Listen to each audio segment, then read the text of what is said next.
All right, next on our agenda is the student social awareness posters, and I believe a presentation from Ms. Gunst. Welcome. Some of you might know me as Ms.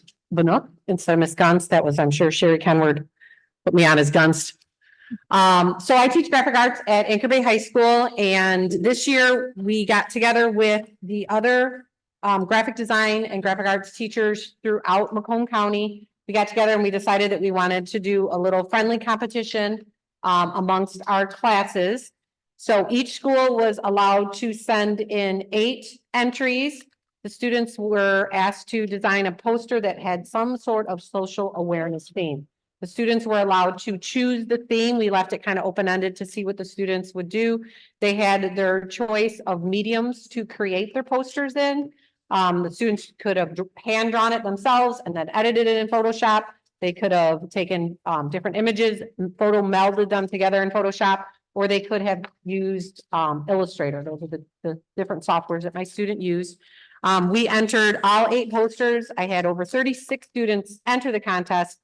We narrowed it down to 8. We sent 8 in to be voted on by members of our advisory board. So it's a group of graphic designers in the industry from Macomb, Oakland, and Wayne County voted on the different posters. And Anchor Bay did really good. I was very, very proud of my kids. Out of the 8 that we entered, we took 2nd place. Austin McMahon took 2nd place. This is his poster here with the Know the Risk. It's on vaping. So this was Austin's. He took 2nd place. He won a $75 gift card. He used Photoshop for his. This one is Isabel Bololi. She took 3rd place with her design. She actually drew this. Then we scanned it and then she edited it using Photoshop. She took 3rd place, a $50 prize. And then I printed off just the 2 that were the honorable mentions. Morgan Lindsay did this one here. This one she used Illustrator to create. And then Joey Banazik, also honorable mention for this one. He also created all of the artwork. Joey's artwork is all of his own created artwork using Illustrator and then putting it into Photoshop and doing some editing there. So out of 8 entries from Anchor Bay, we took 2nd and 3rd and 2 honorable mentions. Other participants that were chosen were Ella Setlak, she's a senior at the high school. Leah Bailey, a senior at the high school. Lily Leiden, a junior at the high school, and Ariana Medley, a senior at the high school. So that was, I just kind of wanted to share some of the cool things that my kids have been doing here at the high school. Thank you for your time.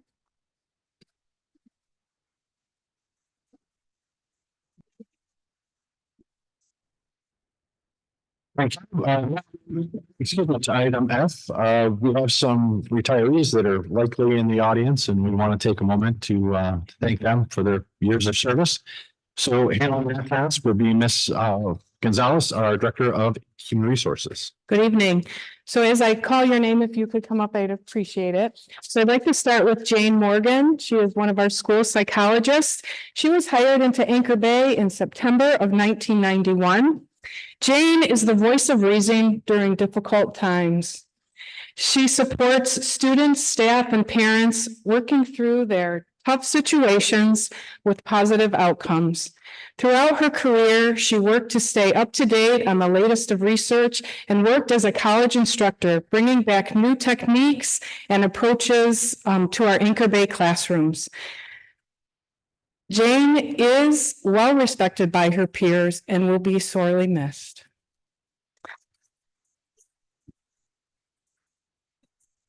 Right, Jane, right away, and bring everybody up. Next, we have Colleen Procon. Colleen is a 2nd grade teacher at Great Oaks, and she joined us in August of 1990. If you were to look up elementary teacher in the dictionary, you would see a picture of Colleen. Everything you would expect an elementary teacher to be, she is. She's kind, patient, caring, a good communicator, and most importantly, a student's biggest cheerleader. Lucky is the student who found themselves in Colleen's class.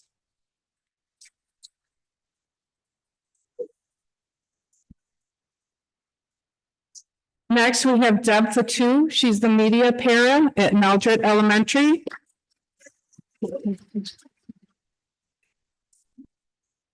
Deb was hired in August of 1995. So Deb's position is media para. However, Deb does whatever is needed of her. She is the heart of Mildred and works tirelessly to make sure students are well cared for and safe. She is compassionate and understanding, always finding ways to connect with students. From parking lot duty to the lunchroom, Deb does it every day with a smile on her face.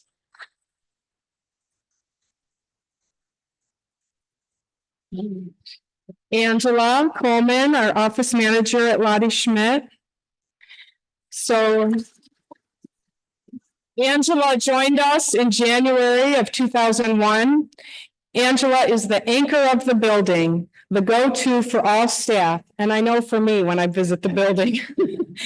Angela greets every visitor with a smile and creates a welcoming environment. She participates in the PBIS committee, collaboratively working with the other staff to support the students and make Lottie a great place for children.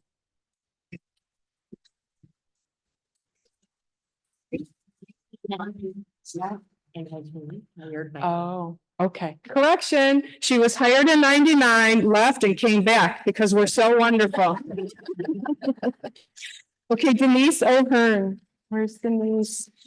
Yay. Denise is a high school social studies teacher hired in October of 1997. So Denise implemented the award-winning mock trial team at Anchor Bay High School.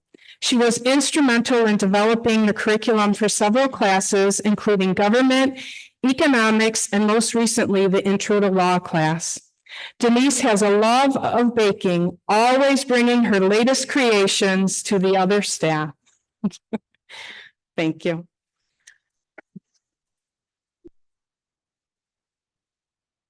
Donna Parental, a para at Mildred, hired in September 2003. Donna is likely one of the kindest people you could ever work with. Her kindergarten students are going to miss her because, I quote, she helps us with literacy stations. She says good morning every day and gives us hugs. Recently, a kindergarten student was asked what they will miss most about Donna, and the student replied, Mrs. Parental helps me feel better when I'm sad. Donna is a role model for the other staff and how she cares for and helps support our students.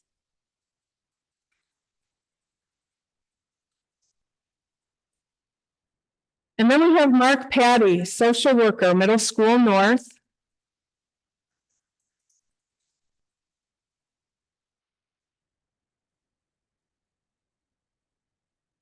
Mark was hired in August of 1999. Mark has been a great asset to Anchor Bay. He's built wonderful relationships with students and parents. He was instrumental in creating a positive school culture by encouraging, motivating, and challenging some of the most at-risk students. He is kind, patient, and nurturing while establishing boundaries for positive behavior. In his spare time, he is a licensed builder and uses that skill to connect further with our students by establishing a woodworking club after school. Mark was a big part of the North family and will be sorely missed.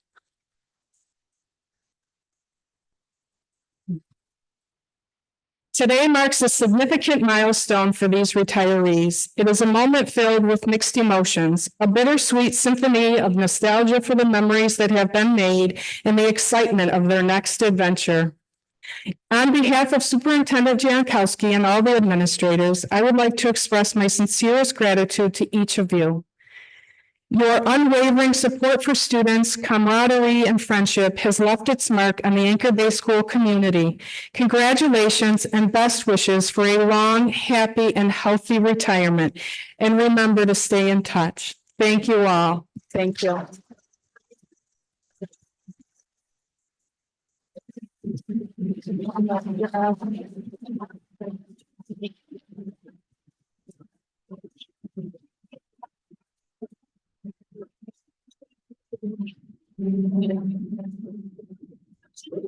We are. I don't, do you want a picture? There's a lot of pictures. That's why I wore my good clothes. It's like most of the time. Thank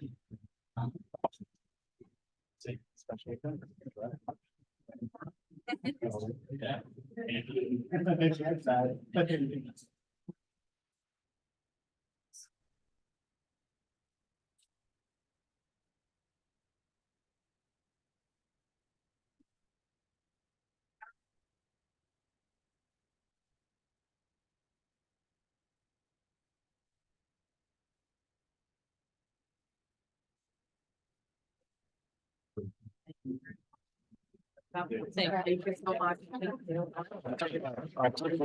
So we can spend a little bit of time celebrating our retirees. If you desire to speak at tonight's board meeting, I would request that you fill out a blue sheet over here at the table. And I'd like to tell you that you should cycle into public comment. Your attendance update. Mr. Jankowski? Okay, Tim is pulling up my presentation. Just going to run you through the latest construction updates.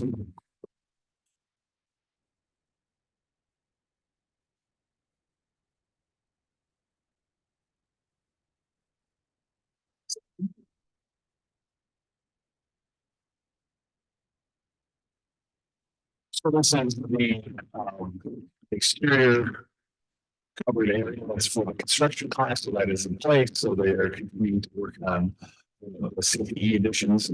Next slide. This is the exterior of the restaurant. You can see towards the right of the upper picture, and then towards the left of the scaffolding is section completed the facade now. That's going to be an auto shop, and you can see they were actually slide. And they're actually installing the equipment that are heating, cooling, air conditioning, and so on. And this is a shot from inside the auto shop. You can see where they are installing the storage tanks for everything. So we have concrete board. For outside the restaurant, it's actually picture you can see the last photos where the customers come in. Yeah, next slide. So this is actually that same area that provides the 2 years long, like that's what the George rooms and the offices and so on in the restaurant. Slide. So back on where that connects the restaurant, so you can see where the paper links to the entrance to the restaurant, and this all connects to the back hallway on. So the last one version of the route.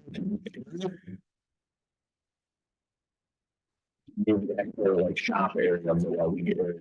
This is where all the welding and the plasma cutters and so on will be in this portion.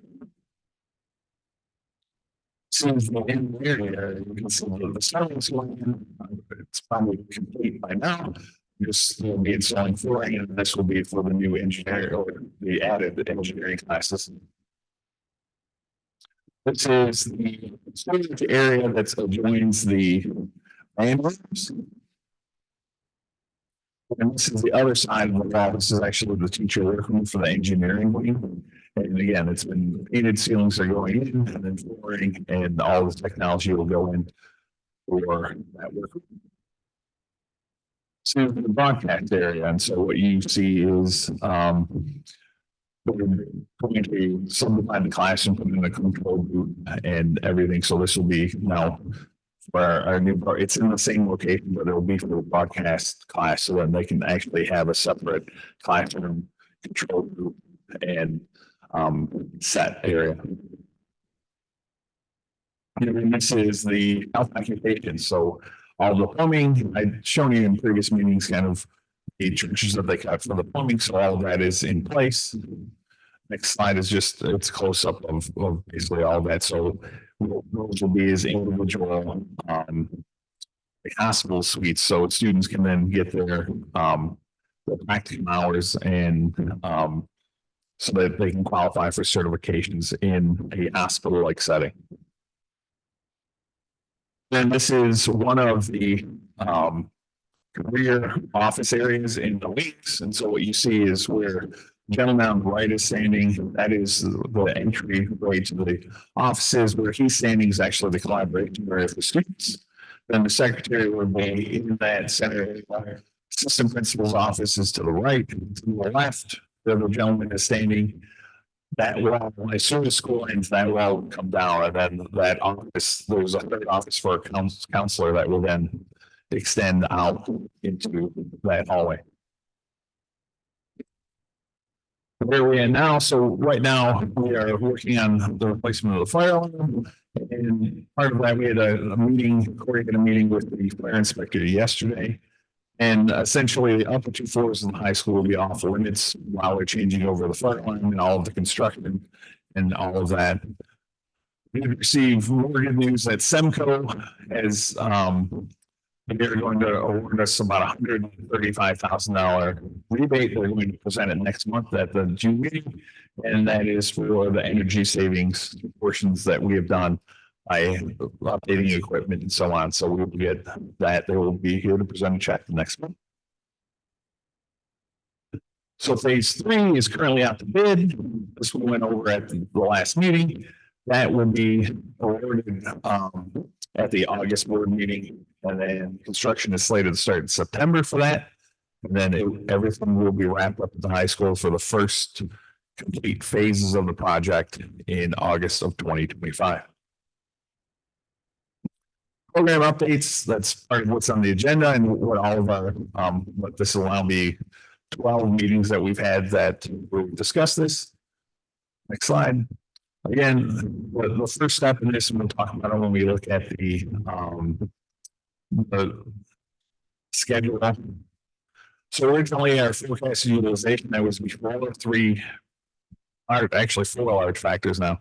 The pre-K expansion of the pre-K enrollment, universal enrollment that the state is working on and has already passed in some phase, but now is looking to accelerate. The growth that we're seeing at the elementary already, and then the universal lunch, as well as the expansion of 26 Mile.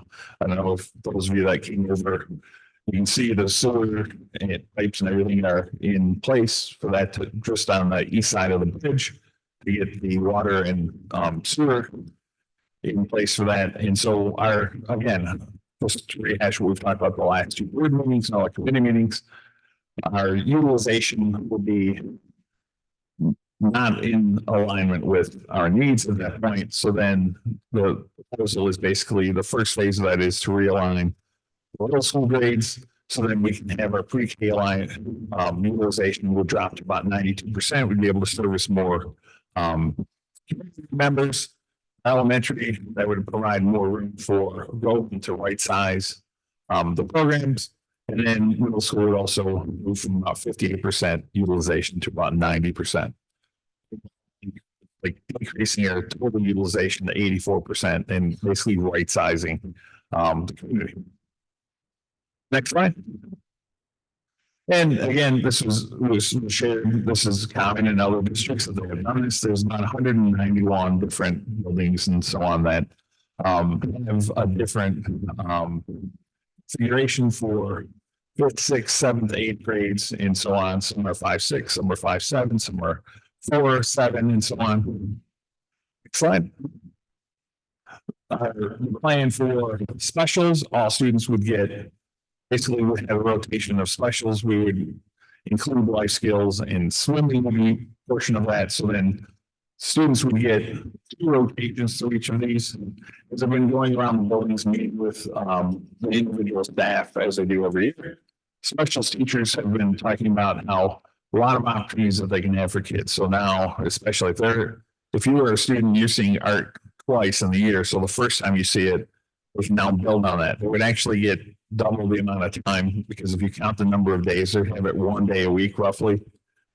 Right now, over the entire school year, have it in 6 week chunks. So they would be in that 6 weeks, they would basically be seeing roughly about the same amount of time when you take in the short weeks and things like that.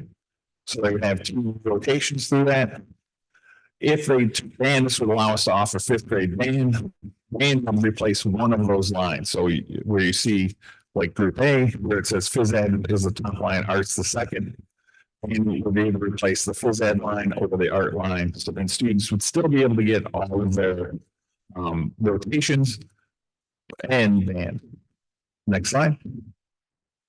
This, the times, I wouldn't fixate on the times as much. This is just kind of trying to fit the schedule into the current middle school schedule times. The middle schools would be staggered by about 15-20 minutes.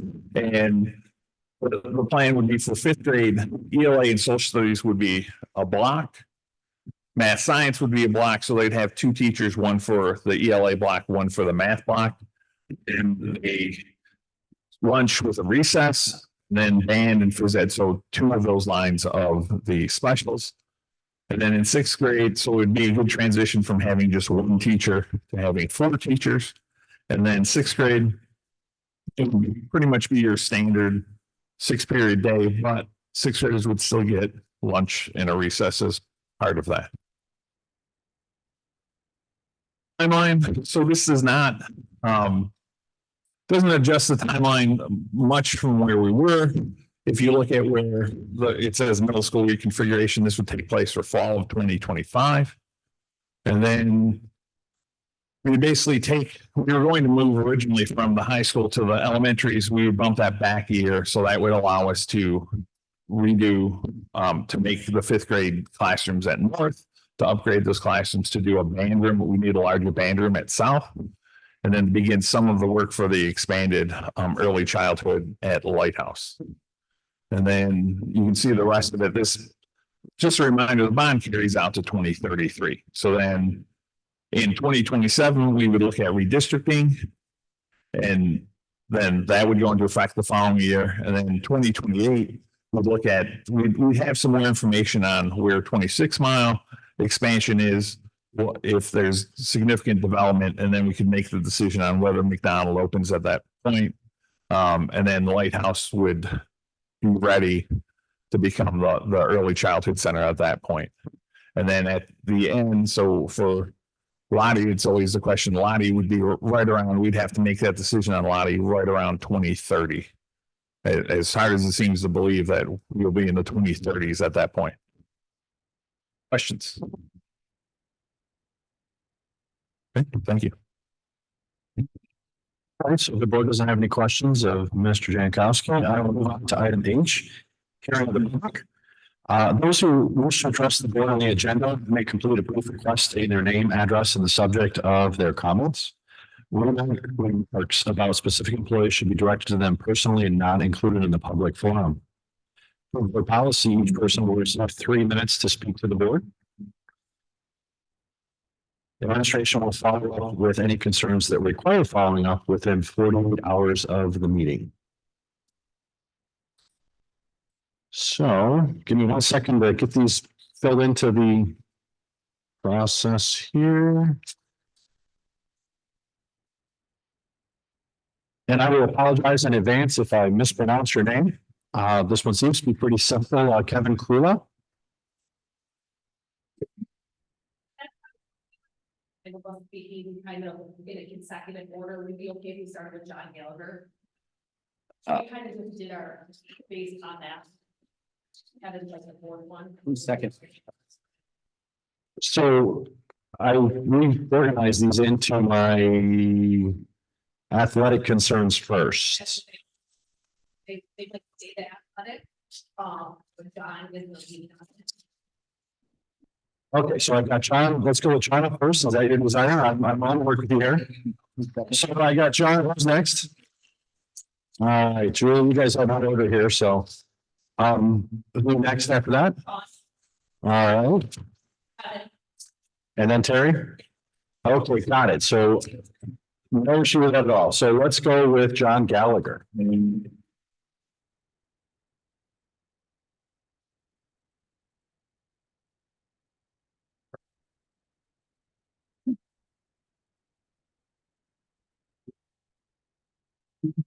Good evening, Superintendent Jankowski, President Green, and board members. I appreciate the opportunity to speak this evening and would like to thank the board for your service to both our children and our community. My name is John Gallagher, and I have a son who is a multi-sport student athlete at Anchor Bay High School. I'm joined this evening with in excess of 15 to 20 families, as well as their multi-sport student athletes as well. The boys back in the baseball team tonight, fresh off their 17th victory of the season, in the blazing sun of the unprotected diamond of the freshman baseball season. I'm very proud of my son, both academically and athletically. In regard to athletics and academics, I feel as though the opportunities afforded to him at the Anchor Bay High School are both challenging and rewarding. From my perspective, I find the ability to attend sporting events here at Anchor Bay High School as exciting, and it allows me the opportunity to view top-notch competition week in and week out throughout the school year. The camaraderie that I've noticed with his current freshman teammates and the parents is second to none and has me excited for the next 3 school years. My question this evening is one of the future. I'm wondering what the school board's vision is for the maintenance and timely upgrade of the athletic facilities. After speaking with many parents from a variety of grades and teams, the consensus seems to dictate that a process be identified. Particular reasons and examples of such a need will be addressed by other parents this evening. Their collective message tonight is one of awareness and is an effort to show unity amongst the athletic community and the school board. The reasoning behind tonight's comments are well-intended and are not meant to be accusatory nor inflammatory. We have a very motivated parent community here at Anchor Bay High School, one that is willing to assist and advocate for a clear and concise plan moving forward. I want to thank you again for listening tonight and having an open mind about how we can work together to improve our athletic programs and facilities. I look forward to hearing about possible solutions and what plans the district has to address them. Superintendent Jankowski, President Green, and board members, I thank you for your time, and go Tars. I believe you're next.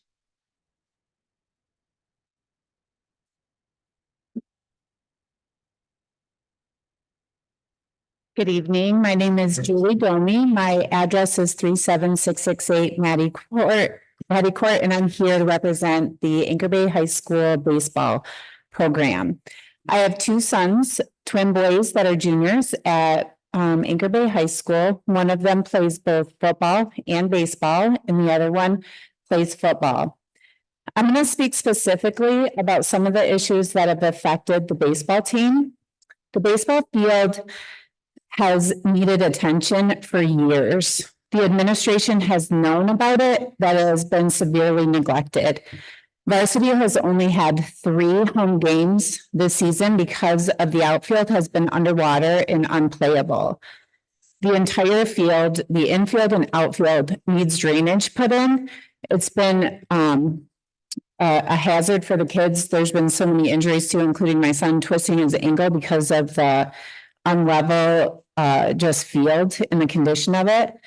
This is a major renovation with doing the drainage to have that put in. And we were told that it's going to take place after the season is over. But we are advocating for turf. So we're asking that the district do a thorough cost analysis for the renovation to the natural field and maintenance costs over the next 15 years versus the cost of installing turf.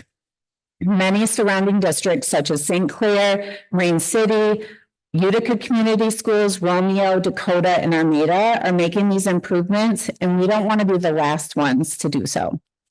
There's also a need for a proper sized batting cage and an upgrade to the walkways out to the backfields and bleachers. I don't know if you've walked back there, but it is it's like a hazard waiting to happen. The pavement is very unleveled, and there's cracks all along that whole entire walkway.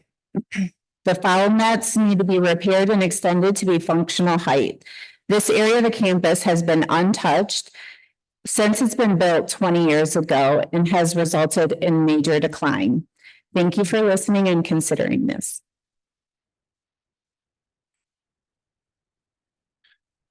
Thank you. Sean?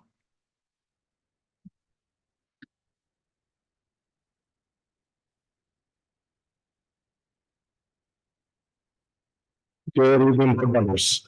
My name is Sean Blankhorn. I am the father of two sons currently attending Anchor Bay High School and a daughter who is Anchor Bay alumni. My junior son plays varsity hockey, while my sophomore son will play varsity football in the fall. And as mentioned, my daughter was a former Anchor Bay alumni. She was the captain of the girls swim team. Our family takes great pride in being tallers, being athletes, and being supporters of Anchor Bay and Anchor Bay athletics. Tonight, I'm going to speak specifically to some of the issues affected by a few teams. First and foremost, the football team. The bus boxes at the stadium for both home and away need to be updated. They are in kind of a disrepair state. They're inside. Any sort of signage for both the home and of the press boxes, and any signage on the back of the press box for stadium signage. This is a great opportunity for the school, and I think would show a sense of school pride. A school stadium of this size needs better press box facilities to support our sports appropriately. There are many products out there that we think can help dress up the stadium, yet no improvements have been made for many years. In addition, a key part for all of our teams is the room, which is in major need of updating as well. Equipment is old and outdated, boots are rusty, and our floor needs to be replaced. At one time in the last 2 years, there was a quote in a schematic drawing that was provided, and plans for a new weight room were presented. Our Incredible Sports Boosters team even offered to help fund some of those. Unfortunately, they were told to hold off, that the plans for the makeover were in progress, and yet nothing has been done yet. Additionally, as I mentioned, the swim team, we've had a whole host of challenges with the aquatic center, with some of the electronics, the scoreboard, laptop issues, software issues. That's resulted in a number of issues around things like meets being canceled, and or even risk of disqualification for some of our student athletes at both high school and middle school level. These are just some of the issues on the swim side. I'm happy to provide more detail. But these are all issues that impact our student athletes here at Anchor Bay that we certainly would like to see addressed. Thank you for listening. Thank you, sir. Kevin?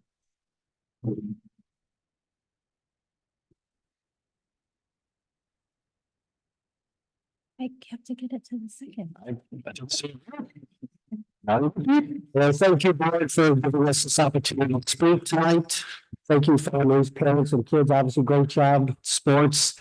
I'm going to quickly talk about some of the spring sports and lacrosse in particular. I have a 9th grade son. He's a three-sport player: basketball, football, and now lacrosse. I'm a lifetime resident here at Anchor Bay. Very proud of this school, the district, the families. We have a very supportive group of families, and not only this grade, but our classes above us. We're hoping to create a better legacy for these sports in the spring in particular. From my understanding, I was told by lacrosse, this is new to me, that we were hoping to get what's called a ball wall. Looking forward to, for soccer, for lacrosse, and some other spring sports where they all can take advantage of this time. And apparently we have plenty of space that hasn't been addressed at this point. But we're looking to hopefully enhance that. And we're also inquiring about maybe extending behind the football field if there are resources available, possibly an additional artificial turf or field for riding, but not only lacrosse, possibly the soccer, girls, boys, the rugby team that's coming on board. We're trying to maximize our time, our space, and also create a better, safe environment. At this point, a lot of our teams have been forced to be moved in other areas of the fields that are not level, similar to what the baseball and some of the other programs have dealt with. And ultimately, we want them to be safe. At the same time, we would increase our competitive level. We are a red division team in one of the largest schools in the state. We're very proud of.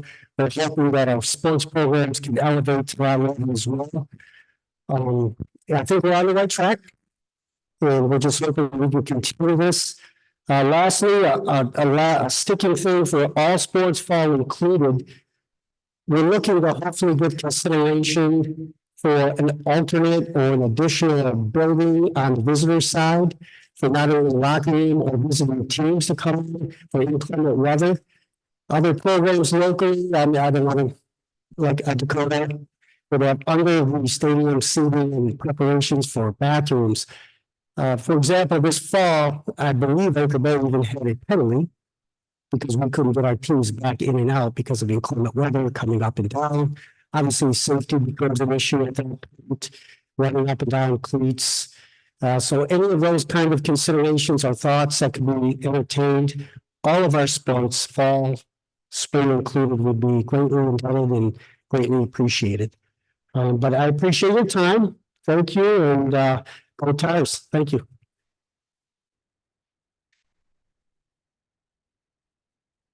Thank you, sir. And then Terry?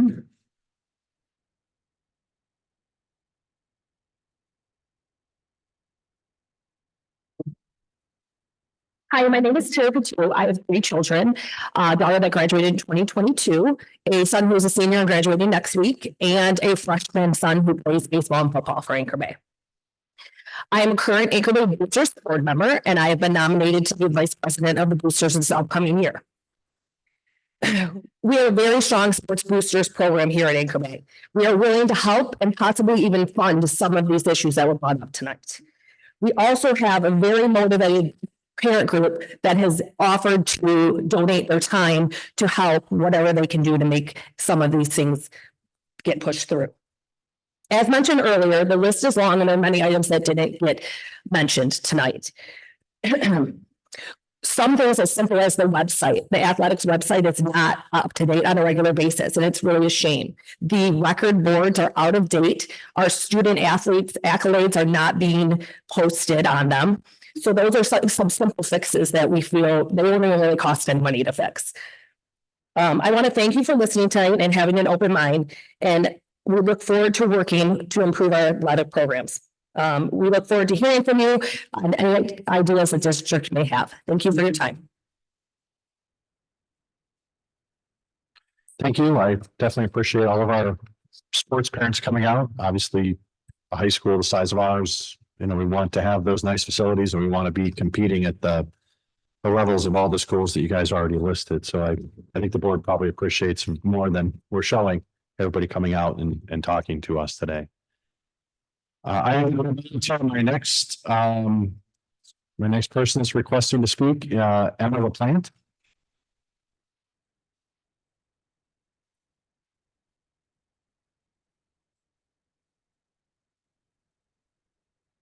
Hi, everyone.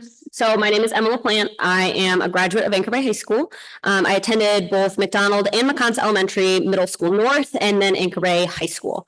So I believe that the restructuring of the middle school grade levels will greatly enhance the benefits that we already see in the school district. Some of my best friends and greatest memories are from the high school, but not all of them came easy. I believe this is due in part to the division between middle school North and South. Coming to the high school was hard enough. It's a giant building. You're meeting all of these new teachers, and now I'm supposed to also meet all of these new people from a different middle school as well. It was obviously easier to stick with the people that I already knew from middle school North. If I were to have started with my graduating class in 5th grade, the transition to middle school and then to high school would have been seamless. I believe that the best course of action would be to give these students the ability to fall into some normalcy with their class, making the shifts a lot easier as they continue through their education. I'm focusing a lot on the personal relationships that I believe that would be benefited, but practically there's also a lot of advantages. This restructuring would also provide opportunities for all of the 6th graders to participate in swim classes, all of them to be able to partake in after school activities that they might not have enough students for. Currently only middle school North is able to participate in swim, and due to the low numbers at South, they sometimes just can't always field all of their sports. So this would give them the opportunity to do all of those things. In addition, there will now be CTE classes that would be available for all the 7th and 8th graders. And this aligns directly with Anchor Bay's mission, that empowering all students to succeed in an ever-changing world. And I think that all of this would be made possible through the restructuring of the middle school grade levels. Thank you. Thank you. Christine Desmond.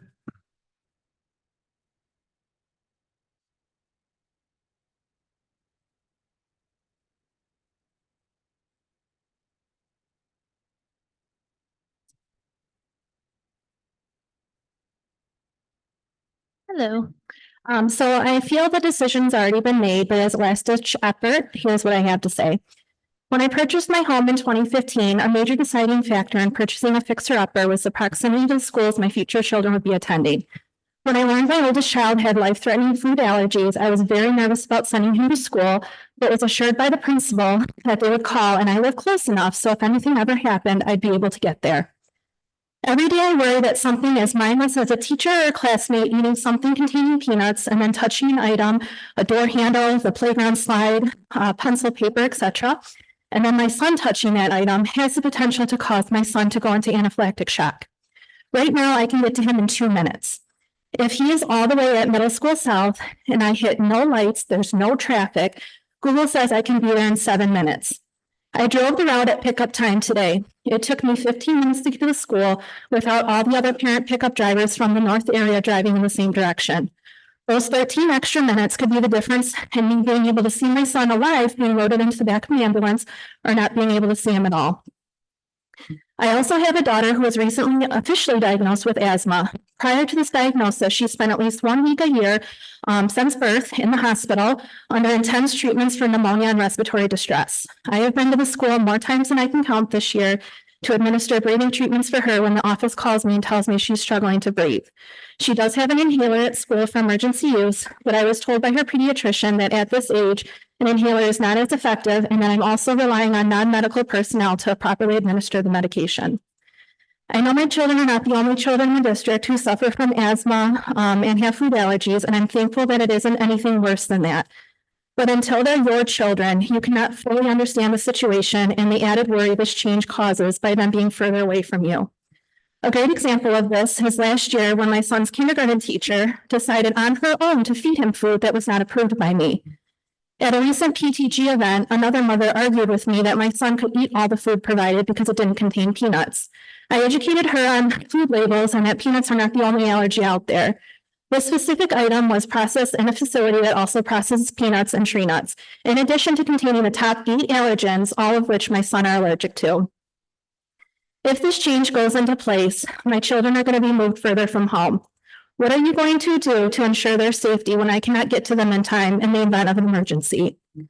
The schools and buses need to be nut-free. With these extended bus rides, kids are going to get hungry and need a snack. Who's to say that's going to not have peanuts in it?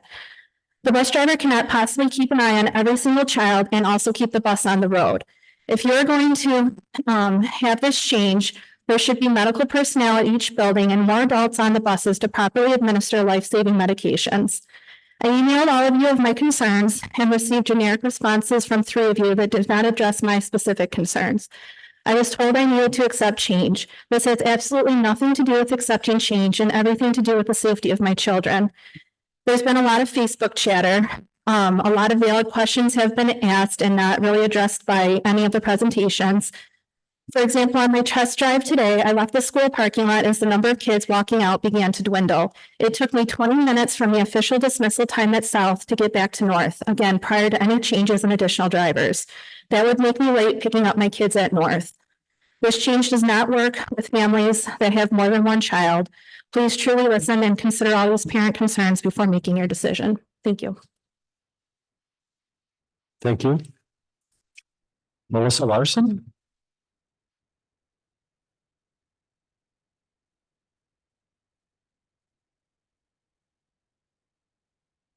Before I speak, if I can, unfortunately, the maker of the petition, I guess the reorganization of the middle schools had a family emergency tonight, so on behalf of them and all the parents that are here and who signed the petition, I'd like to present the board. I can take that from you. visit, you will also find, the signatures, you will find reasons for signing. That people volunteered, and you'll also find, Facebook comments that were left in, very recently. The total number of signatures on this is 104.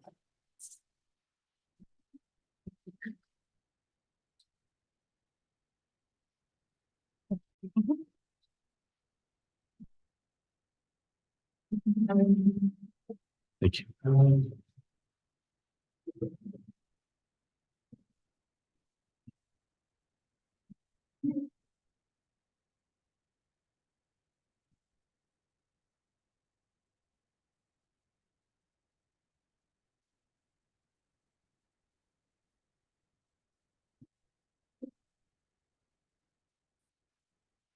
Okay. My name is Melissa Larson. I reside at 52160 Ashley Street. When we moved here 5 years ago, the main reason we chose the house that we did was because of the location. We're both close to Ashley and North, where both our kids would have a short and safe walk to school. I can see both North doors and Ashley's doors, from my front yard. And because our daughter has extreme motion sickness, a 20-minute car ride will trigger it. A bus ride will immediately trigger it. She will get sick, she will vomit, and she will have a headache the rest of the day. So I have to give her Dramamine if she boards a bus for a field trip, for example. I have no problem with that. I do have a problem with either doping up my daughter on Dramamine because it does cause drowsiness and it does cause lethargy. So probably for her first half of her school day, she would probably be zoned out. Or my other option would be to send her on the bus to South and hope and pray that she doesn't throw up on the way there or on the way home 5 days a week.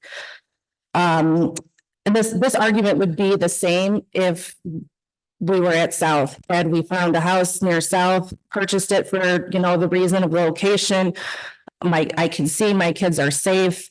It would be the same argument. So this isn't about North versus South or anything like that. My argument would still be the same regardless. And someone wrote on Baltimore Now Facebook page that when you buy a home, there is no contract with the school district that your neighborhood students will forever go to the school they are currently assigned to. This is true. I don't argue that. However, the school district and school board is under contract to do what's best for our children and the community. There was no transparency on this. When I saw the bond, okay, Lighthouse is going to turn into early childhood. My son attends the current one or just ended his preschool there. It is very small. Add on to Ashley Elementary, sounds good. And I voted yes. Had this been on that, my answer would have been no, absolutely not. The only reason I knew about this was because a parent came and told me, hey, have you heard what they're going to do to the middle schools? So my question is, everybody talks about, okay, we have to accept change. Life's tough. Kids are resilient. They'll bounce back. Why are we putting this on our kids? Why do the kids have to endure the change? Why can't there be a plan B? Why can't we go back to the drawing board and figure something else out? Because for me, my daughter will attend middle school next year as she's graduating elementary. So she'll go to one school for 1 year, go to another school for 2 years, and then attend another new school for the rest of her career. Now, that to me seems like an excessive amount of change and adaptation for her. In terms of the rivalry between the school, I did attend a district with 2 middle schools. One had a pool, the other didn't. There was never a rivalry between the two. The middle school never had issues with us having a pool. We all congregated in high school. We lost friends we had all through middle school. We made new friends in high school. So to me, I'm sorry, I don't see that as a good argument. So thank you guys for listening. And I do hope that you take all of our opinions into account. Thank you, ma'am. Scott Newman.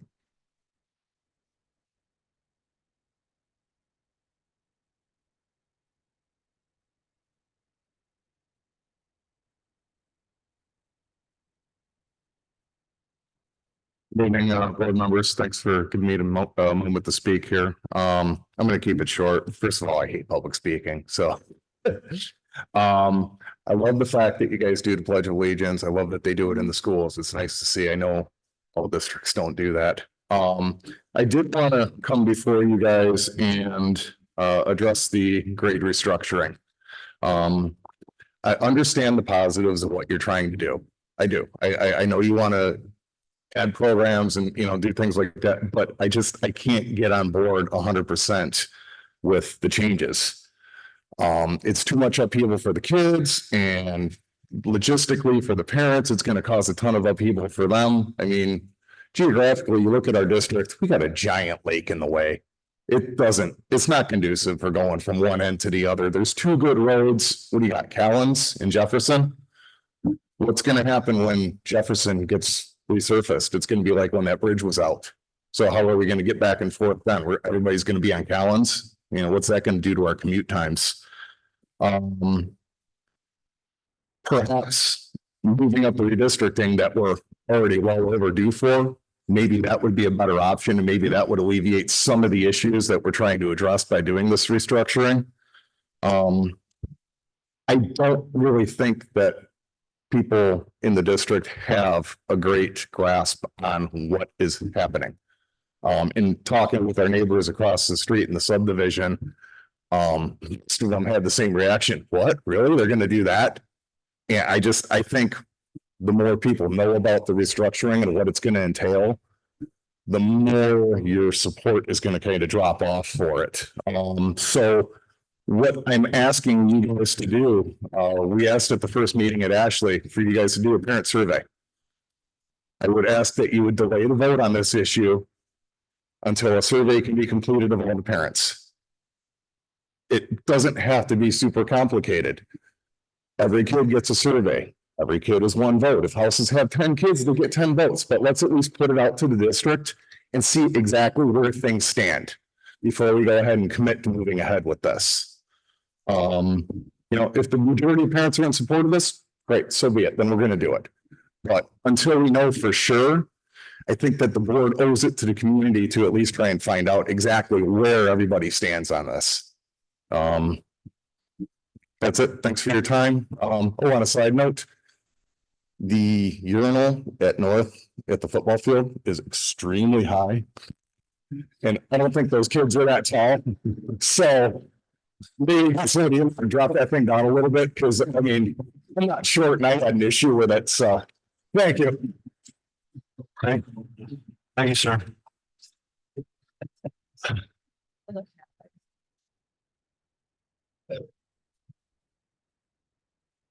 Austin Barnes.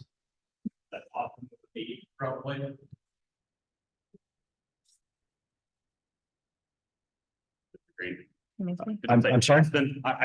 Yes, I believe it's Austin. Yeah, okay. Hey, I'll be short because I'm probably as eloquent as the person before me. This bond update, as a parent, I'm frustrated, I'm sad, and most of all, I'm confused. I was at the Ashley discussion. I asked for a simple decision matrix, some sort of engineering analysis that actually drove us to this decision. I'm an engineer by trade. I have designed, sourced, developed, validated. Guarantee there's at least 10 or 20 of you that have my parts in your vehicle. It's the way it works.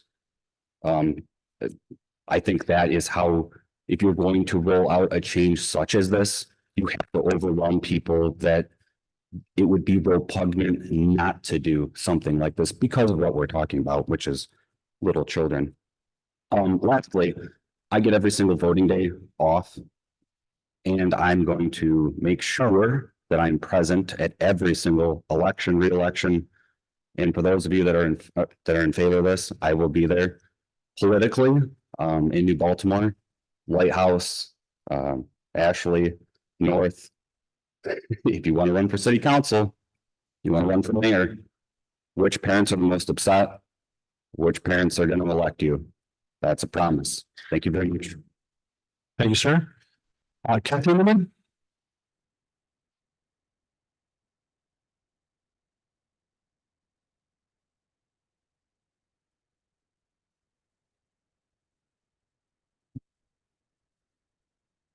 Good evening. I am not good at this at all. Sitting in the seat is way easier talking for me than standing up. However, I've been to several of the meetings. I will advocate for my children no matter what it takes. I have made lots of suggestions of other ways that you could handle all of the preschool, because that's basically what it comes down to, is you're trying to rearrange everything to accommodate for the preschool. You have McCants, which has very low enrollment. You utilize McCants to full enrollment. You open McDonald. You have two more elementaries there basically to accommodate the preschoolers when they get to elementary. Any one of the elementaries, wherever it may be located, turn that into a preschool. But that way you have the accommodations for them when they go into elementary. You already said that there's plenty of room at the middle school to accommodate a lot. Well, I won't get into numbers, but if you redistrict, you put Great Oaks at South, that will even out the numbers that go to South because South has less enrollment than North. You put McCants at North, why they're going to South is absolutely ridiculous in my eyes. And that would even things out. Some of the money that you're using to do updates, make the middle schools equal so that they all have the same opportunities. Maybe not a swimming pool, then you bust the kids back and forth for swim. But why does everything have to be completely uprooted and rewritten just to accommodate preschool? I know that the original bond that was passed, that most people that I know voted yes on because we didn't realize that the details were going to change. That it only passed by less than 150 votes. I know that there was a petition that went around that had over 400 votes. I'm assuming majority of those people voted yes for that bond. And if you put those 400 against the 150 that it won by, it wouldn't have even passed. So we wouldn't even be here tonight. I really appreciate it if you guys think about that. I'm not going to get into other details about busing and time. I will just say though, that my youngest child from Ashley to 25 and County Line is on the bus 40 to 50 minutes. How much longer would that be for South? Not including traffic, bus stops. It's a 9-minute drive without traffic and bus stops. It's not really fair to the kids and it takes away from family time. Thank you. Have a good night. Thank you. Sarah Weber? I think she had to leave. Okay. All right, thank you. Sarah Price?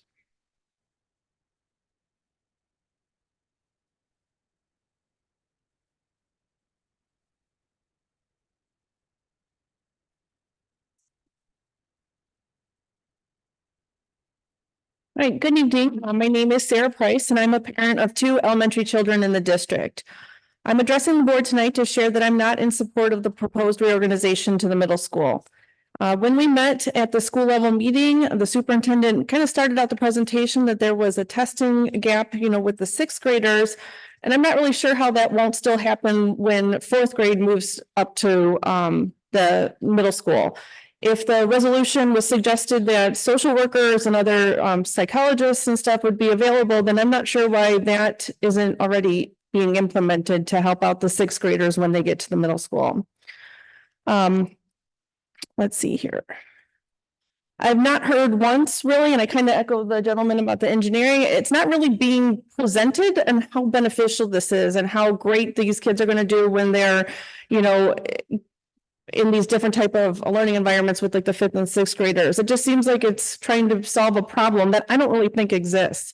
You show all the logos for the different schools that, this is being done, but where are the articles that this is working? Where's the articles, like what's the 3-year, 5-year lookout from, some of these schools that have done that? Do they revert back to it? I know some of the schools, I know Mount Clemens was one of them where they kind of grade banded and they undid it because it didn't work.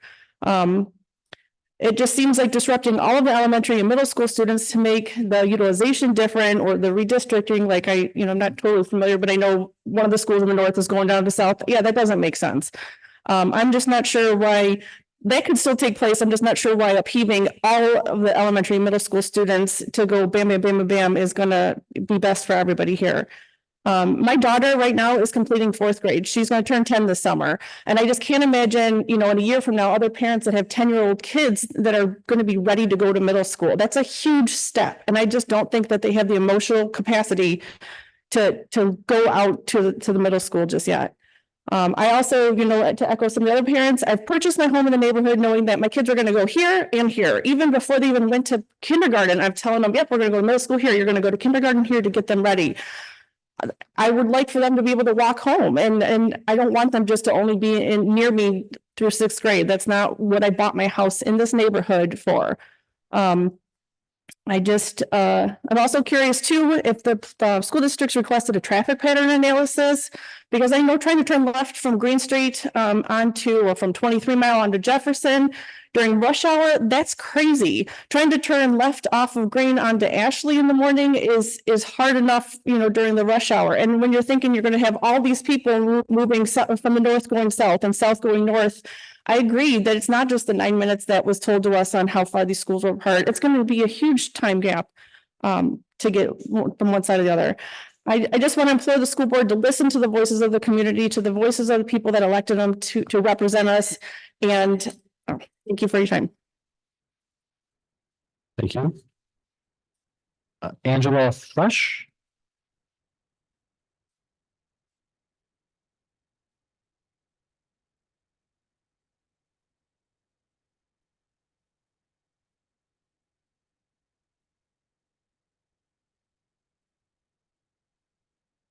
Hello, my name is Angela Fresh. I actually wasn't even planning on speaking today, so I'm gonna wing it. I have a child at Ashley. He's in fourth grade right now. I have a daughter at North. She's in seventh grade right now. From what I understand, it's not gonna affect her because she'll be out before all of this, but it will affect my son. My concern is that the children in elementary school rely on structure. And how do you justify uprooting these kids, especially kids like my son who has ADHD? He will not do well in an environment where he cannot focus in a single classroom with one teacher, not at this young age. As they get older, he has a very good support system at Ashley right now. And as they get older, it kind of wanes as they get into schools and classrooms where they're constantly switching around. If you take my son and you put him into an environment where he has to go out into a hallway and come back into a classroom, it takes him 20 minutes to settle back down. So that's going to be a hot mess for my son in particular. I 100% agree on the vote.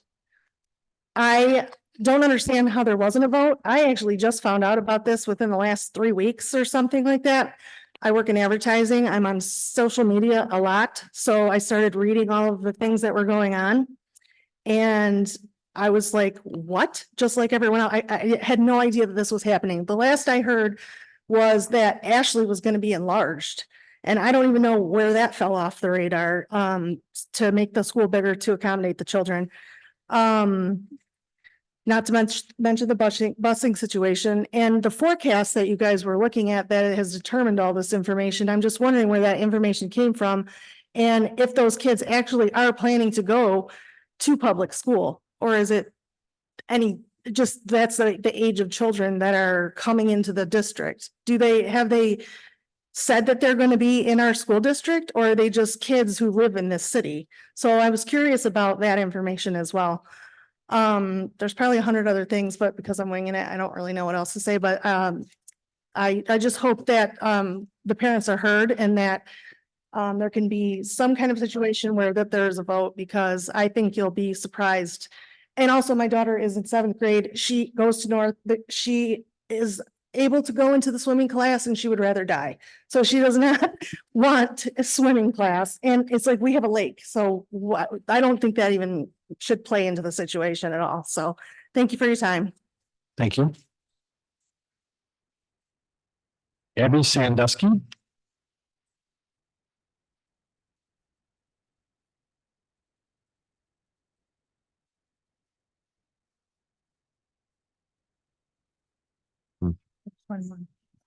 Oh, no, that is.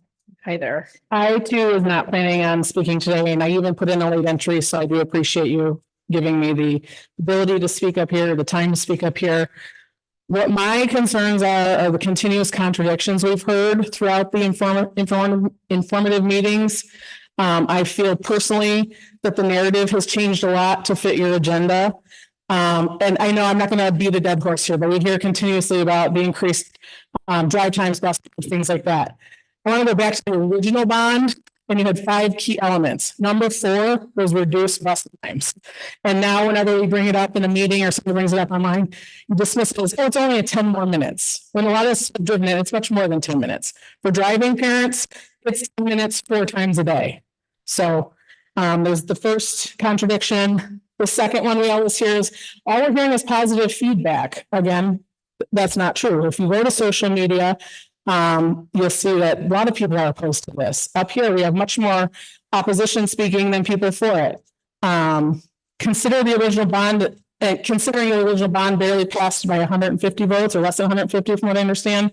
I would say it was not an overwhelmingly positive or favorable number of people in favor of the bond. And if addressing inequalities, and I think it is important to address inequalities between the 2 middle schools or this north-south divide or whatever that people talk about, why wasn't that part of the original bond? If it was so important, why is it just coming up now? It should have been part of the original bond. But most importantly, students and their success are the heart of my concern.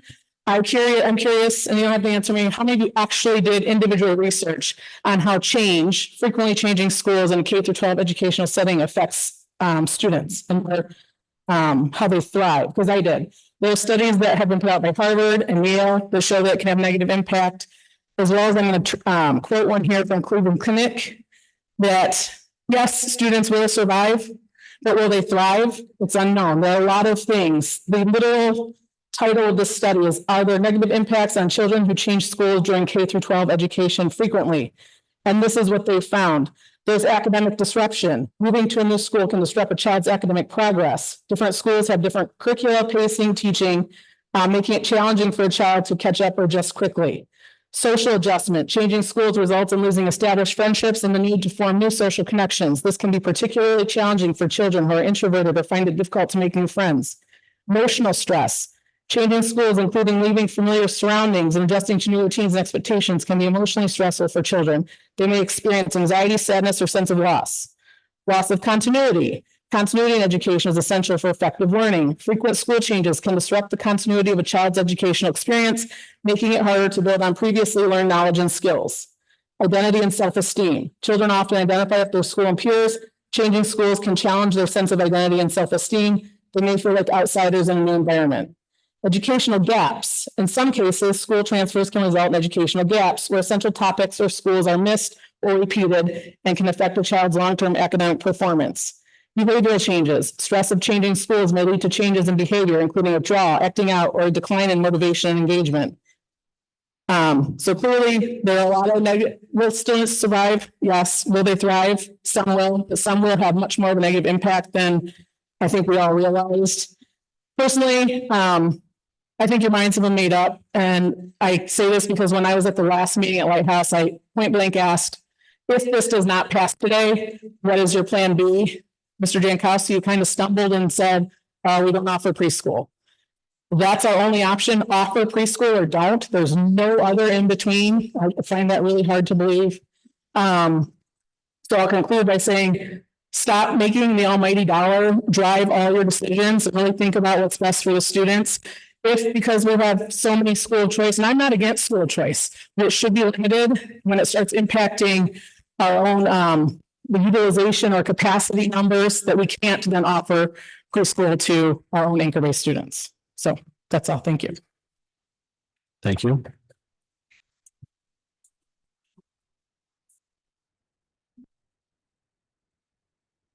So I appreciate the parents coming out tonight, and certainly the board appreciates you taking the time and coming out and sharing the information that you shared.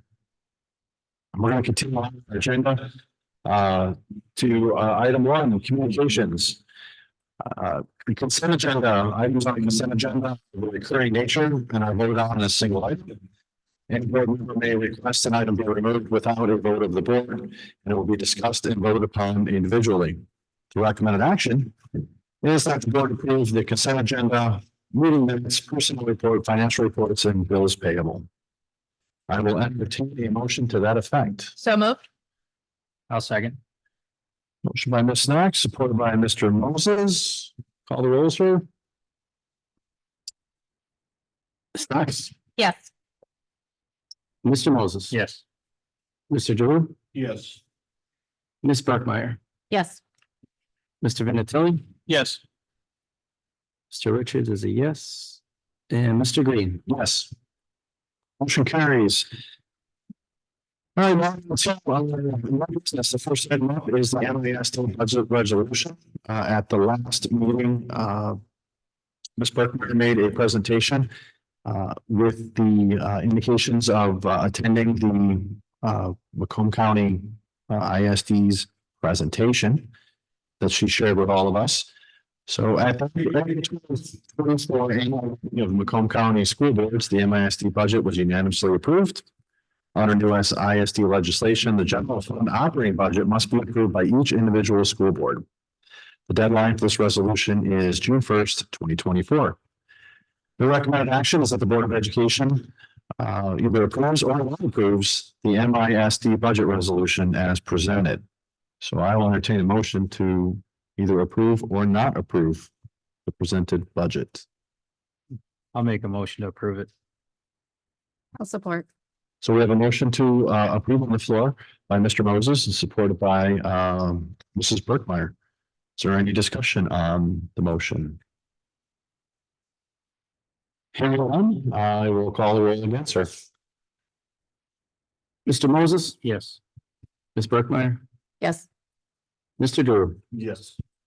Mr. Vinatelli? Yes. Mr. Richards is a yes. Ms. Knox? Yeah. And Mr. Green? Yes.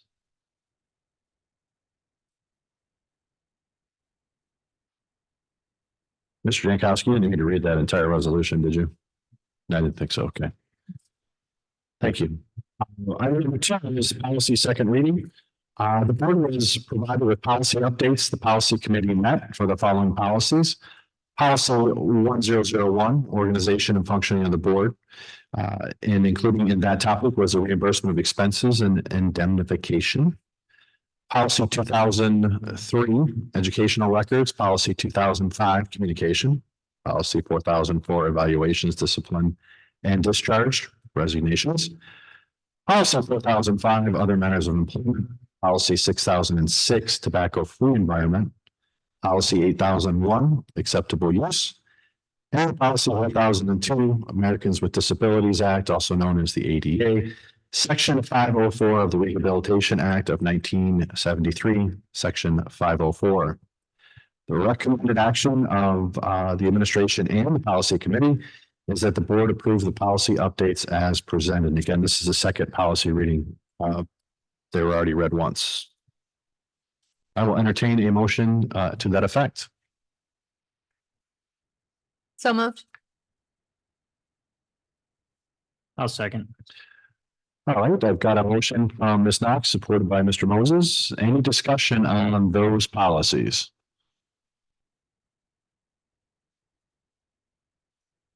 Hearing none, I guess I'll have you call the roll, follow through the rest of the meeting, because as we're making changes to our policies and board policies, we probably need to have that vote. Ms. Knox? Yes. Mr. Moses? Yes. Mr. Drew? Yes. Ms. Berkmeyer? Yes. Mr. Vinatelli? Yes. Mr. Richards is a yes. And Mr. Green? Yes. All right, next up is a couple of requests, field trip requests, one from HOSA and one from the high school marching band to attend camp. The first one, and we'll vote on these individually. HOSA will travel to the Houston, Texas, June 25th through 30th, 2024 for the HOSA International Competition. We'll have 7 students and 2 adults attending the field trip. The recommended action is that the Board of Education approve the HOSA International Field Trip to Houston, Texas on June 25th through the 30th, 2024. I will entertain a motion to that effect. I'll make a motion. I'll second it. All right, motion by Ms. Brookmeyer, supported by Mr. Moses. All those in favor signify by saying aye. Aye. All those opposed? Motion carries. The next field trip request is from the Anchor Bay High School Marching Band to attend summer camp here this summer. They will be attending Central Michigan University from July 29th through August 3rd for band camp. They will be traveling via school buses with teachers John Carruthers and Dan Fenton, along with 24 chaperones. The recommendation is that the Board of Education approve the Anchor Bay High School Marching Band trip to Central Michigan for band camp July 29th through August 3rd, 2024. I will entertain a motion to that effect. I will make that motion as well. I'll second. All right, motion by Ms. Brookmeyer, supported by Mr. Vinatelli. Any comments from the board?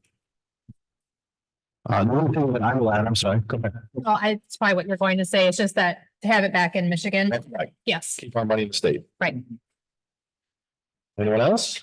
I do have a small question, not necessarily related to this particular field trip, but do we have any requirements or policy around students with prescription, administering prescription drugs and things like that? Is it on the students or how do we administer that piece of it?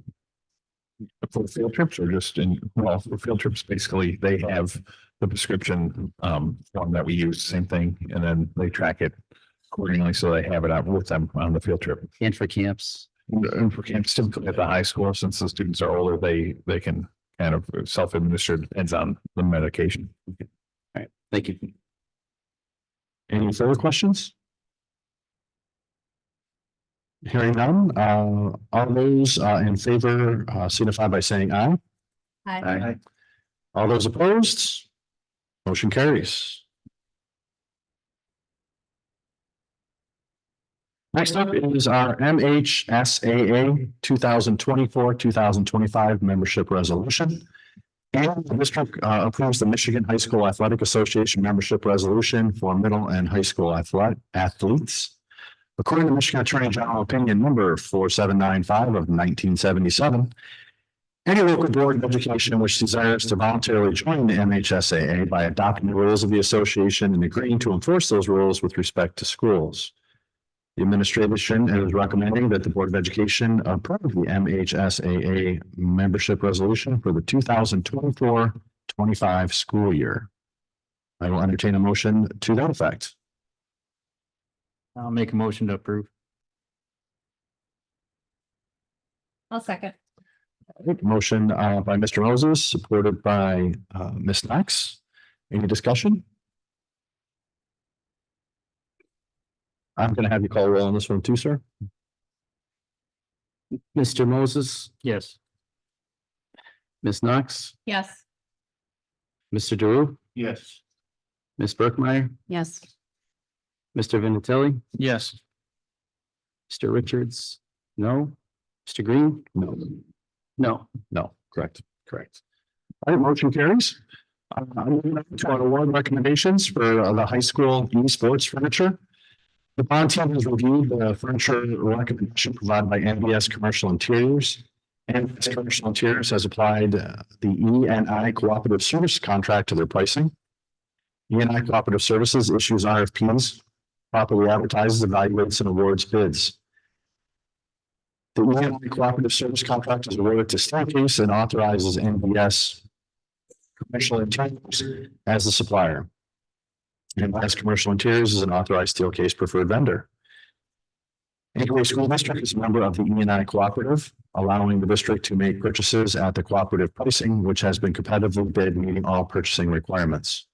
Cost includes furniture for the esports classroom, and installation is described in supporting documentation that's been provided to all of you.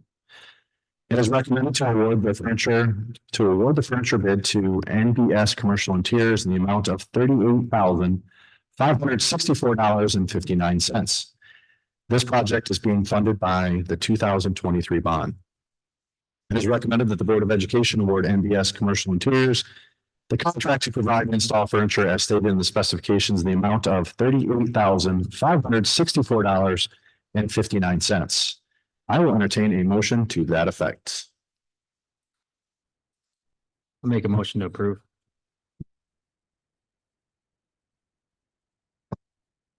I'll support. Motion by Mr. Moses, supported by Ms. Buckmeyer. Discussion from the board. Hearing none, we'll continue on with our call votes. Mr. Moses, Yes. Mr. Vinatieri, I'm sorry, Ms. Brookmeyer, Yes. Mr. Drew, Yes. Mr. Vinatieri, Yes. Mr. Richards is a yes, Ms. Knox, Yes. yes, and Mr. Green. Yes. Excuse me. Next on the agenda is the grade realignment. Pursuant to the need to realign the district programs in order to address the forthcoming universal preschool, increased elementary enrollment, and to ensure consistent and equitable programming across the buildings, it is recommended that the middle schools be realigned, whereas Middle School North will serve as all students in grades 5th and 6th, and Middle School South will serve all students in grades 7th and 8th. The recommended action from the administration is that the Board of Education approve the grade realignment of the middle schools as described above, beginning in the 2025 and 26 school year. I will entertain a motion to that effect. I'll make that motion. I'll second it.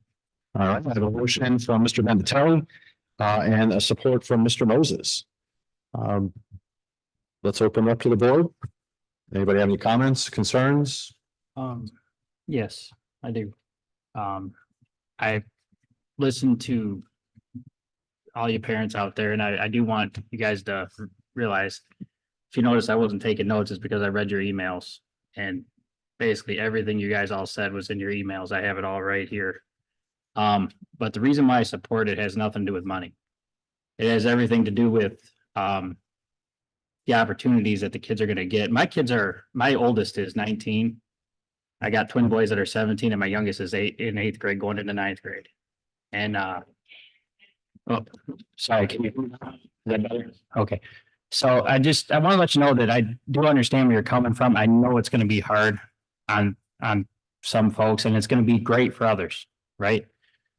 My thing is, I wish my kids could go back in time and be able to take something like a horticulture in 7th and 8th grade and maybe get into that kind of stuff, or maybe do a small engine repair. And my youngest is dyslexic.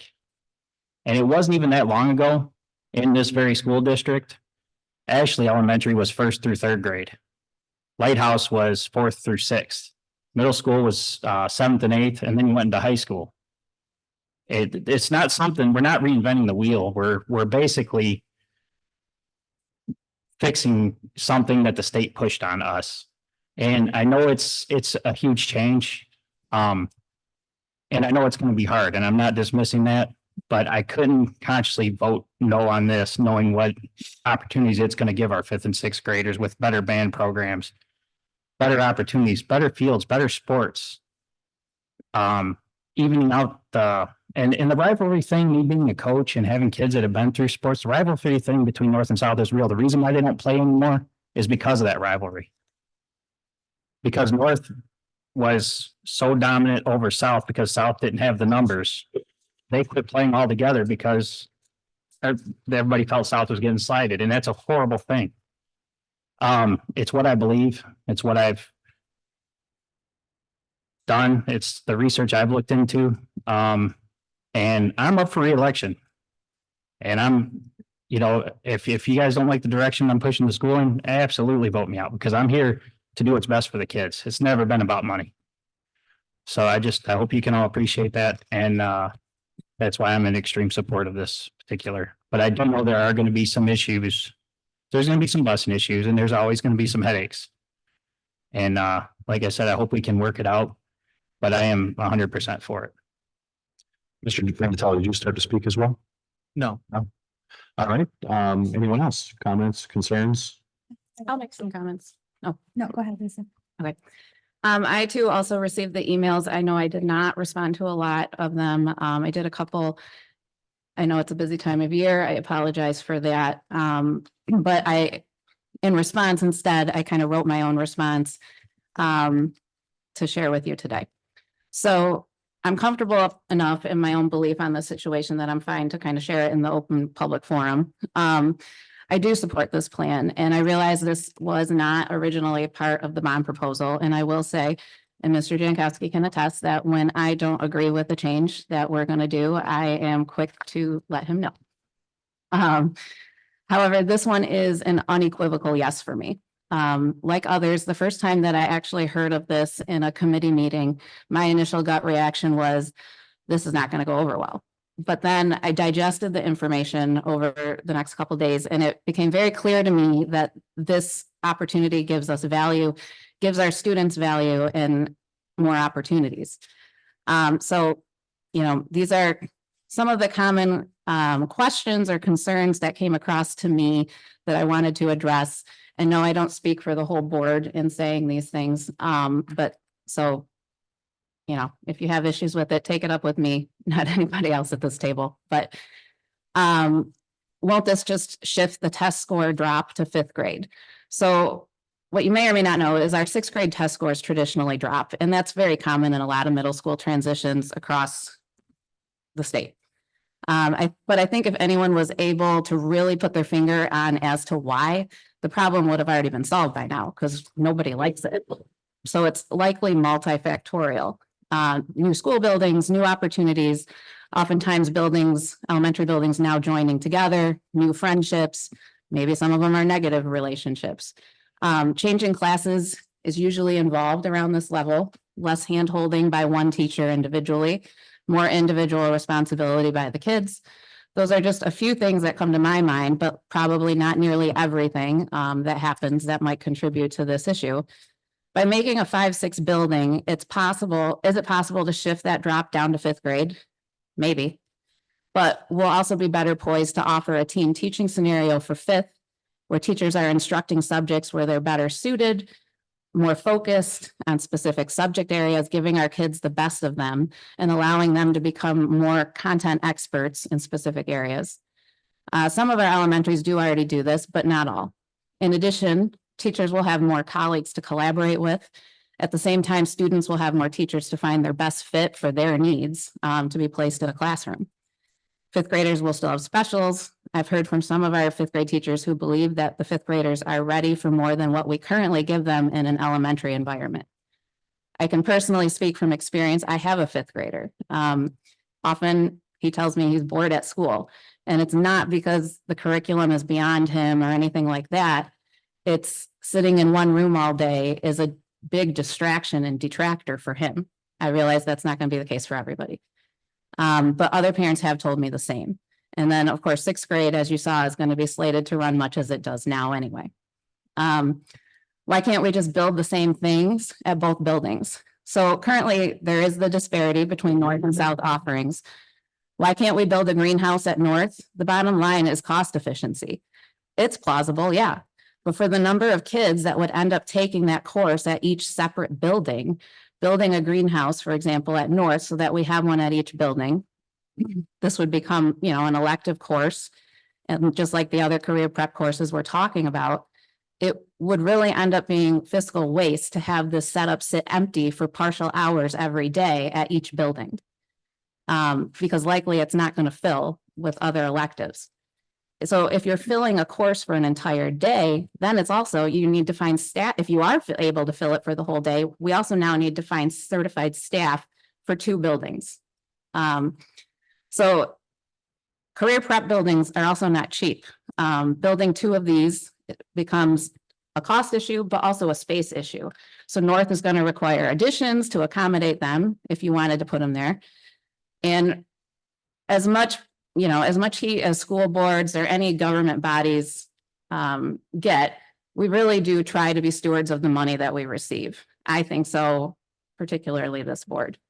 So building 2 spaces of everything, to me, seems somewhat wasteful, likely ending up with less opportunities for the kids as an end result because we're spending more money to put it in more spots.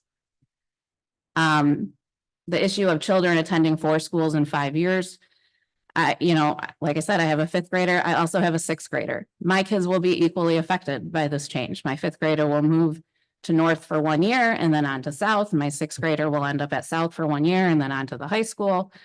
I personally have no problem with it. I realize that Some kids do have anxiety, different learning issues that do not adapt to change as well. I have one of those kids. I know we will work through this together, and I really strongly feel that the opportunities that we're being presented with outweigh the adjustment period that we might have. I also have a child who assures me that she and her friends will not like me for doing this. You know, obviously, we all know parenting's not for the weak. There are other districts like we've seen with this model, 4 buildings, whether it's 5, 6, Chippewa Valley has a 9th grade center.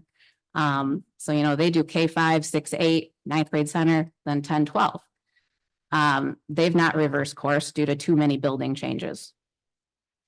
I know some are not comfortable with 5 to 8 on the bus together. I know I've also requested that we look into our options regarding that. But also, you know, as some have said, new kindergarten student, their parents probably don't feel great about their kids on the bus with the 5th graders. More rural, smaller districts than us, not always even rural, do put K-12 on buses together. It's not unheard of, but I realize it is a change for us. And then bus ride lengths being longer.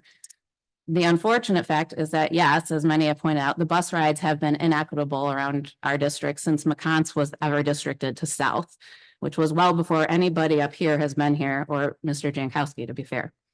So if you recall, our bond did call for redistricting, and our current rate of growth, this would be necessary down the line, and it couldn't be avoided. Our district enrollment is growing, not declining like most others in the state. And McCants students are enduring the longer bus rides to nearly the furthest school from them. The middle schools are not balanced in their enrollments, which again ends up affecting space and offerings. So this was going to happen down the line. What this change does is make equitable change that affects every student in this district, which we have a history of not doing. And the harsh reality is, no, you are not guaranteed a particular school building when you've purchased a home. I mean, you're not. So all students will attend both buildings if this passes. And all students will be affected equally at this point. And then I also know, you know, some are concerned about 5th graders being asked to grow up too fast, moving them out of elementary. You know, we're putting too much on our kids. I can speak from experience in this. If you're unaware, during COVID, my children attended Richmond schools. Richmond, if you're not aware, has a 4th through 8th grade middle school. 4th and 5th do have their own separate wing. But they did do team teaching. And personally, I know my children enjoyed it. They enjoyed changing up their day. And frankly, that might even contribute to why one of mine says they're bored in one classroom all day now. It's also an opportunity for kids with behavioral issues to get a fresh start when they change teachers partially through the day. And that can change and make a whole world of difference. And then lastly, you know, I definitely feel like, and I told Mr. Jankowski as much when he first mentioned this, our younger kids particularly, but if not all, need recess. And it was discussed how recess would be incorporated for 5th grade. And now we would also add for 6th grade as well. So when we talk about those multifactorial reasons for test score decline, I am not convinced, particularly in my profession, that physical activity does not play a part. And then the opportunities for sports, obviously discussing regarding having more than one sports teams. I know other districts do this. I would like to personally see it maybe randomized in assignment because to me, as an activity specialist, to me, skill development and teamwork development is more important at these ages. But that's a personal opinion. So I realize that some of these explanations and experiences are my own, and they are not inclusive maybe of everybody here or others in the district. And we might not agree on all points. But I can assure you that as a parent who is also directly affected by this change, I have put a lot of thought into all of these things. And I do find personally that the educational benefits coming forward outweigh the negatives or the possible concerns. So for me, that is why I am fully in support of this plan. And I, as a board member, and all of us, I honestly don't know how anybody else is going to vote, but I would assume, I realize that a lot of the concerns today seem to come from a certain area of the district. And then they're seeing, we're aware of the Facebook back and forth. I've seen it, I've read it. I just choose not to get engaged, but we as board members represent all the students in the district. And, I think that this will provide a more cohesive Anchor Bay community where all of our students will get more opportunity and value from our district. Thank you, Ms. Burkhardt. Ms. Knox? I won't reiterate what, excuse me, Mr. Moses and Ms. Burkmeyer have already said. And if you've ever listened to me before, I do also speak up to Mr. Jankowski when he presented this as one of the options. And I know they had a committee that went over dozens, more than dozens of options. And I said, it's a bold move, but it could work. And I still agree today that it will work for the reasons Mr. Moses and Ms. Burkmeyer listed. Also, we read all the emails, we see the Facebook, all the social media things. Already knew about the petition and had read through that.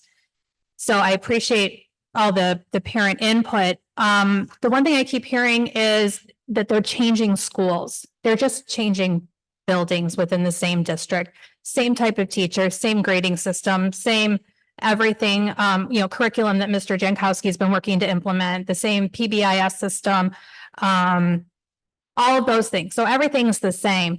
And my goal is always for every student of ours to find some place that they belong. Whether that's in chess club, woodworking, esports, whatever it is. And I think that by having them all together starting in 5th grade, they're going to have a bigger pool of potential friends and a bigger, more likely chance to find where they belong. I've seen that with both of my own sons. They both went to South. One has majority still South friends. They're both in college now. The one never really found his place until he got to high school. And then it was his friends are all North kids.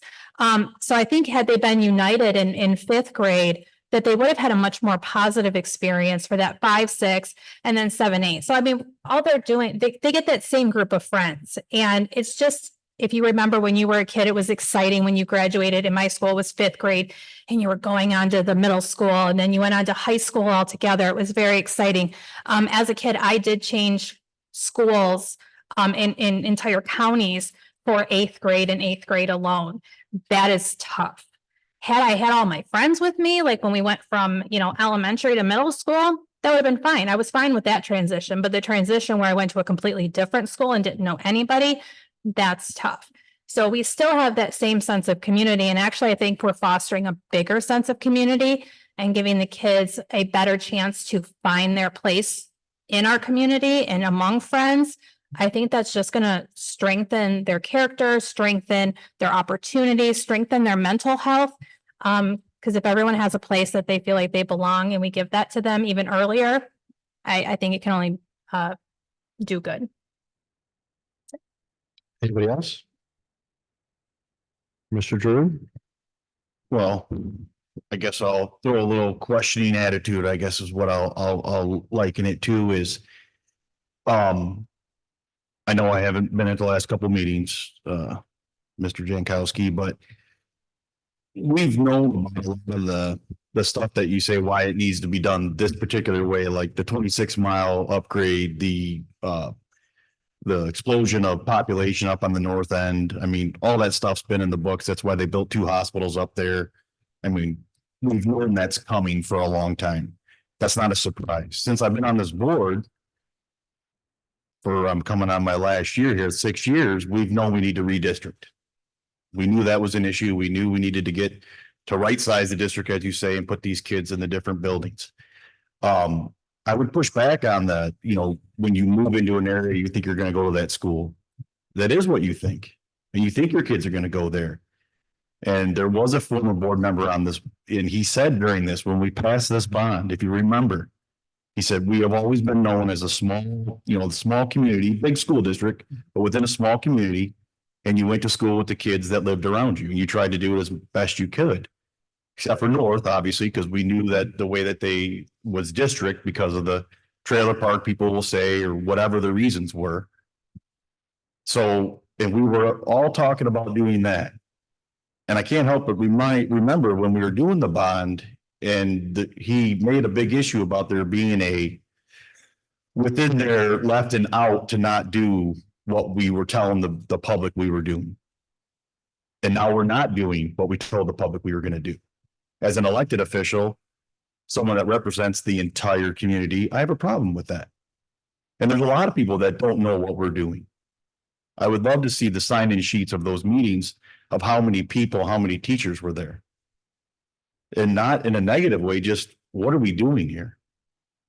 If we just redistrict, there's got to be a plan B. You can't just say, this is the plan. If you don't do it, we're not going to be able to take on preschoolers, or we're not going to be able to do this. You're a smart man. You've done great things here. You've gotten the community way behind you. It's great. I would just like to know from you tonight, when I'm done here, is what would a plan B look like? And if you can't do it tonight, then maybe we need to postpone this and think about it to say, what is a plan B? Because there should be one. And we should be able to push these kids around or do the redistricting. And we have schools, right? And if there's this many kids coming in that I've heard that there's going to be this influx of kids coming into the kindergarten and coming into the preschool, then maybe by redistricting, we'll have enough kids in both those middle schools where it will be fiscally responsible to build out more stuff at those places. And if we're not going to put the money towards mega elementary schools that I was never big on to begin with, we could shift that money over to there. So I just want to see if what other things, maybe you've looked at it. Maybe I missed an email or two if that was there, but I'd just like to see that. And then the other thing is reading all those emails, and I don't respond to them either because that's Pat's job or the superintendent's job, but I've read them. And I read today was from a teacher at the middle school. And I would say, going back to when we first got on this board, that probably never would have happened, that that teacher would have put out to all the school board members with the superintendent her disagreement with it. I won't say her name because I don't want to call her out, but listening to, as one of the speakers said, how much research have we done? I'm a plumber. I know that. Lowering that urinal, I'm in. But I got that, but as far as redistricting or that type stuff, I got to rely on the professionals. And when I got a teacher that's been there for years, and it's not just her, I talked to multiple others there and other teachers that I know from other districts, and they say that it's not good for the students. Yeah, okay, other schools have done it, but if I got my own teachers saying that, who know the kids, who know the community, who know the parents, why are we rushing to it? Why are we doing it? And I never want to do a decision where I don't have a plan B. That's to me is poor planning if we don't have a plan B. Because what if we voted no tonight? I'm not in agreement with it, but I don't know if there's going to be 4 votes for that. But what would we do then? Just throw the proverbial, take our ball and go home? I don't know. That's I'm sure you've looked at it because I know you and I know how prepared you are for everything you do. So I'm sure you have a plan B. Yeah, so the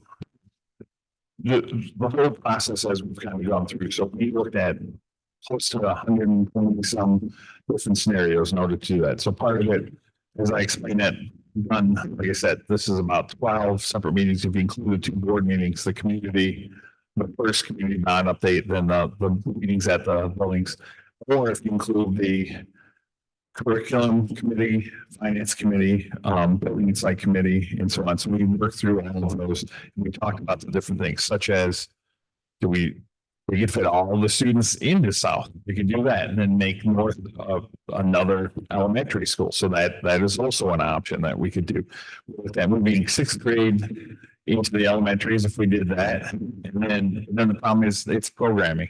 You can't offer, now we're not going to add a 5th grade band. Now we're still like not able to offer swimming for as many people that have expressed that desire. And it puts you kind of in a lot of the same situation with the transportation. Just with all those different scenarios that we kind of like worked through. And that was part of the first thing. We got feedback on the pros and cons of all that. What is it that people are looking for? And that's kind of what's kind of driven this. And so that's why we've done that. I mean, we've actually done more meetings than we did even on the original bond at this point in order to kind of like share that with everybody. And it's been out there. We put it in our newsletter. We put it on social media. We've had those meetings.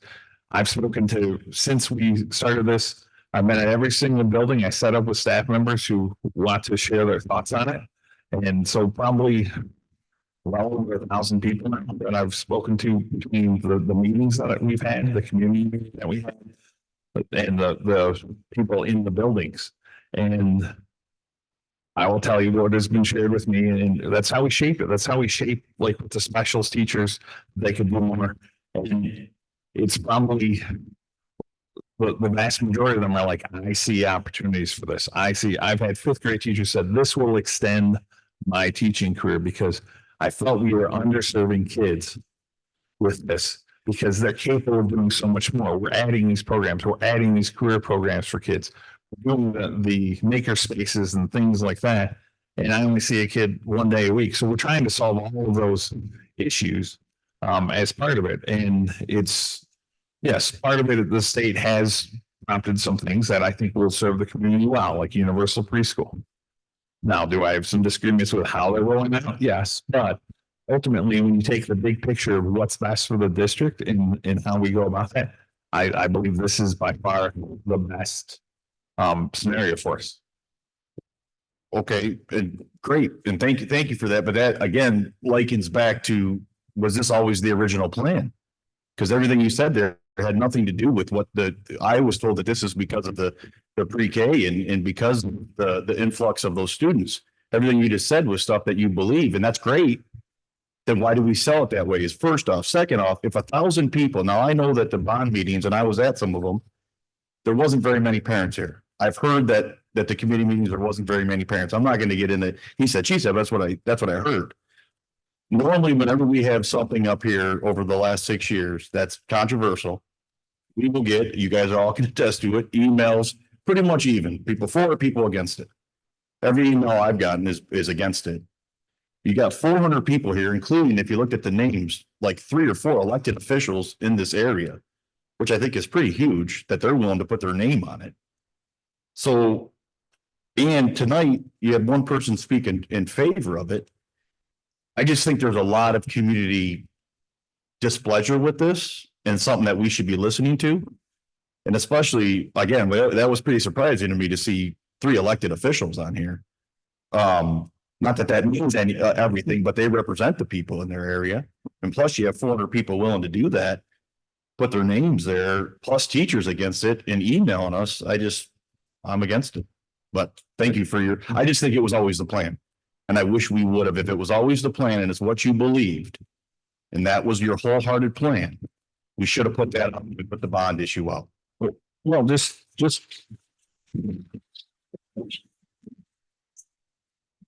address that, I don't remember the first workshop when we talked about it, and when we had a discussion, I said, I don't want to go for a bond that early because I don't know the lay of the land. I'm new here.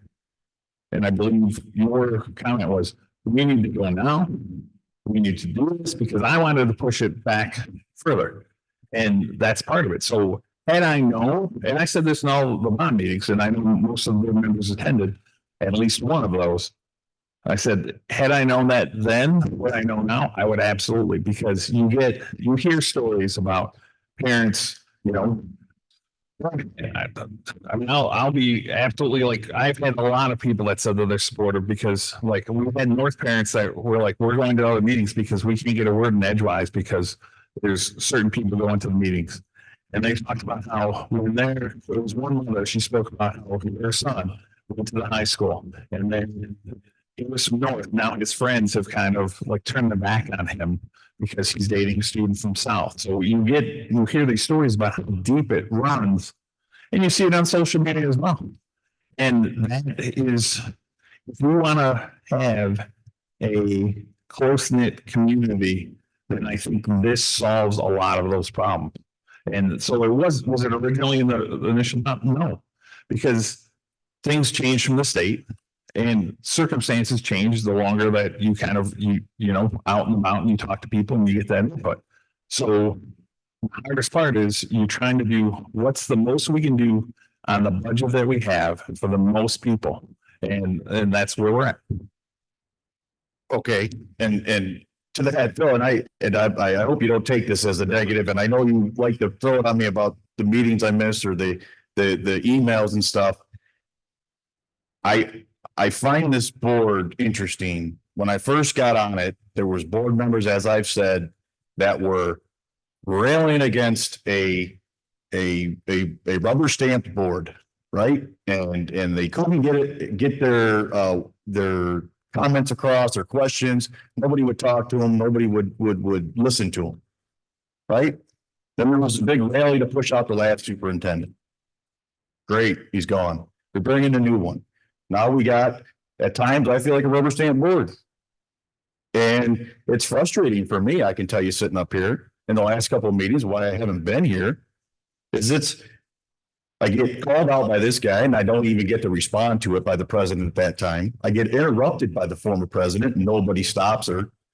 So when you say to throw it back at me, that's fine. I'm a big boy. I can take it. And I did tell you that when you came in here because, again, the board's frustrating. We knew back in our second year, that we needed to go off for a bond. Our other one was coming up, right? And you could do a bond issue where you didn't have to raise taxes. I mean, we went through all this.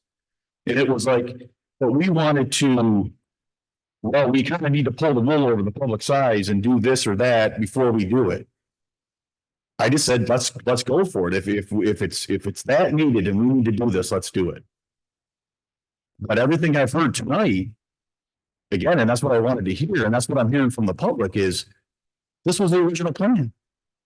And it was board members, Middlestat, who everybody had issues with, but he called it out. He said exactly what was going to happen, and it happened. And I'm not saying, and again, I'm not pushing back to the fact that what you're saying is wrong. And if you truly believe in it, I appreciate that, and I appreciate you wanting to do it and thinking that's the best for kids. But I just disagree, and I just wish we would have done that in the beginning. You can't say it's always because you pushed me into a bond early. That doesn't make sense. John, I mean, I think you have a totally different recollection of what it, and I'll be honest, because I looked at my notes of that first one because I was like, if you show up to this meeting, this was not the plan, was to realign the middle schools. Okay. Originally, we worked through that bond. Remember when we talked to the bond, and I'll tell you your exact quote because I wrote it down. I said, I'd like to get the lay of the land. I'd like to get more of it. Your exact words to me were, you get the money first and you piss the people off later. That's exactly what you said to me. You are a liar. Absolutely. You are a liar. I wrote it down. This is even to me. You are a liar, sir. Like what you said. That is not what I said. That is that, John. Don't even. That is a lie. We've been transparent about the entire process as we've gone through. You are going to get the lawsuit. That is libel. You are a liar. All right, guys. As a superintendent of a school district, That's what you're about. Let me interject because I am not talking to you, sir. I'm talking to you. I'm talking to you because you mentioned me. I'm talking to the superintendent. Just called me. I was being insulted. Tally. Let him finish his thought, please. And then I will let you speak or counter whatever he has said. you have the floor, so I just can't believe that I never would have said those words. Never. What I said to you is, we've been talking about the bond since I've been on this board. Why are we going to wait? I never would have said that's piss off. I work for union members every day of my life, and I work for this district. I would never, let's piss them off later. Us. Tell him. There's a number of problems I have with what you just said, John. First off, you're mentioning the board meeting we had in January. I like to clear the record because I thought it was abundantly clear then. What I did was gave you a compliment for coming back after we had called you out and said that for lack of better words, you had swallowed your pride. And in my compliment, I acknowledged your completely abysmal attendance record. And I'm sorry that that made you mad, but you did respond. Lisa, the president at the time, did give you a chance to respond. And before she did, the comments didn't go the way that you wanted. You used a couple expletives. I'm not going to repeat them because I don't want to use profanity on a public stage, but you did do that. And I think when you've been here since then, you've consistently had an antagonistic relationship with the board, with the superintendent, and today's no different. And I want you to stop because you might conduct yourself this way, but when you stand up on the stage, you're representing the district. And I think your representation of the district is shameful. So disagreement. I did not get angry till he said a lie about me. And I don't go after anybody that does that. But up until then, all they did was give us up. I said, it's a question of attitude. So we're not allowed to do that? That's antagonistic by having a differing view. So I've had a differing view on things. I've had a differing view on things throughout my time on this board. Yeah. So as a point of order, we do have a motion on the floor. I feel like we're veering away from that just a little bit. Mr. Bentel, is there anything else you wanted to add specific to the motion? I'm all set. Thank you. Anybody else, anything they want to add specific to the motion? I'll throw in just a couple of quick comments. Clearly the public can see that, the board is very passionate. We've always been passionate people. I've been up here with Mr. Drew for, 6 years now. Has it been 6 years? And again, I won't speak for everyone else in this board because I'm not in that position, but I could tell you that I've slept no more than 2 or 3 hours every night this week. I also sit on the finance committee. I can assure you that this board doesn't do things for money motivation. Matter of fact, we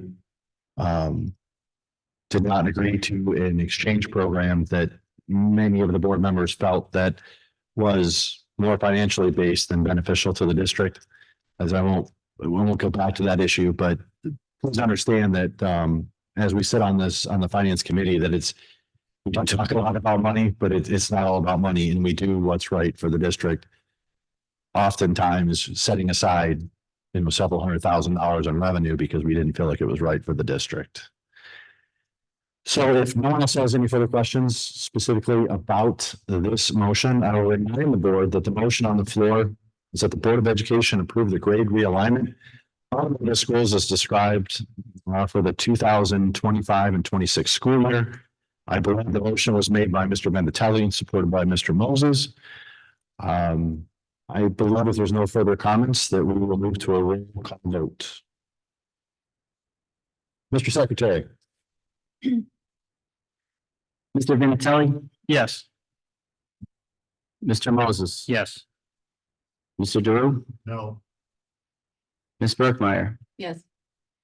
Mr. Richards is a yes. Ms. Knox Yes. and Mr. Green. No. Motion carries. Let's continue our agenda to item 7 is our volunteer appeal. As part of our recent policy update, we also tell the appeal process for those parents who wish to volunteer or accompany students on field trips. Current practice is to hold parents to the same restrictions that the state places on district employees. The appeal process will allow each parent to speak about their appeal for 5 minutes, and then the board will vote on the appeal. Tonight we have 2 parents that wish to make appeals, Mr. Jankowski? Just one. Okay, just one. So I've got parent A at the podium. Hello, good evening. I am here. I appreciate your time.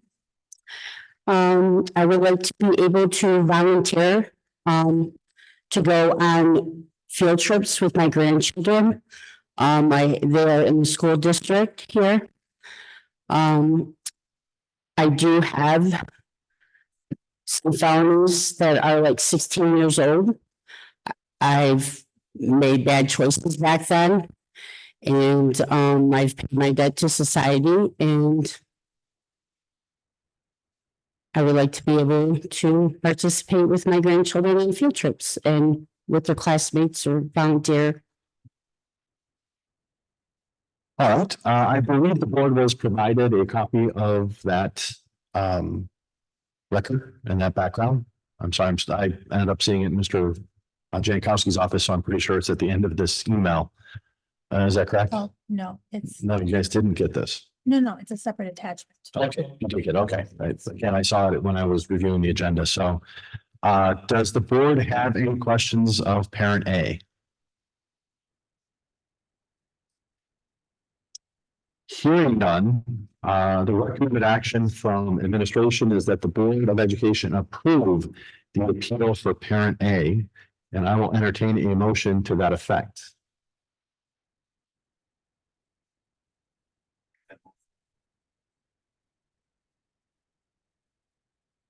I'll second that. All right, motion by Mr. DeRue, supported by Mr. Moses. Any discussion on the recommended or the motion?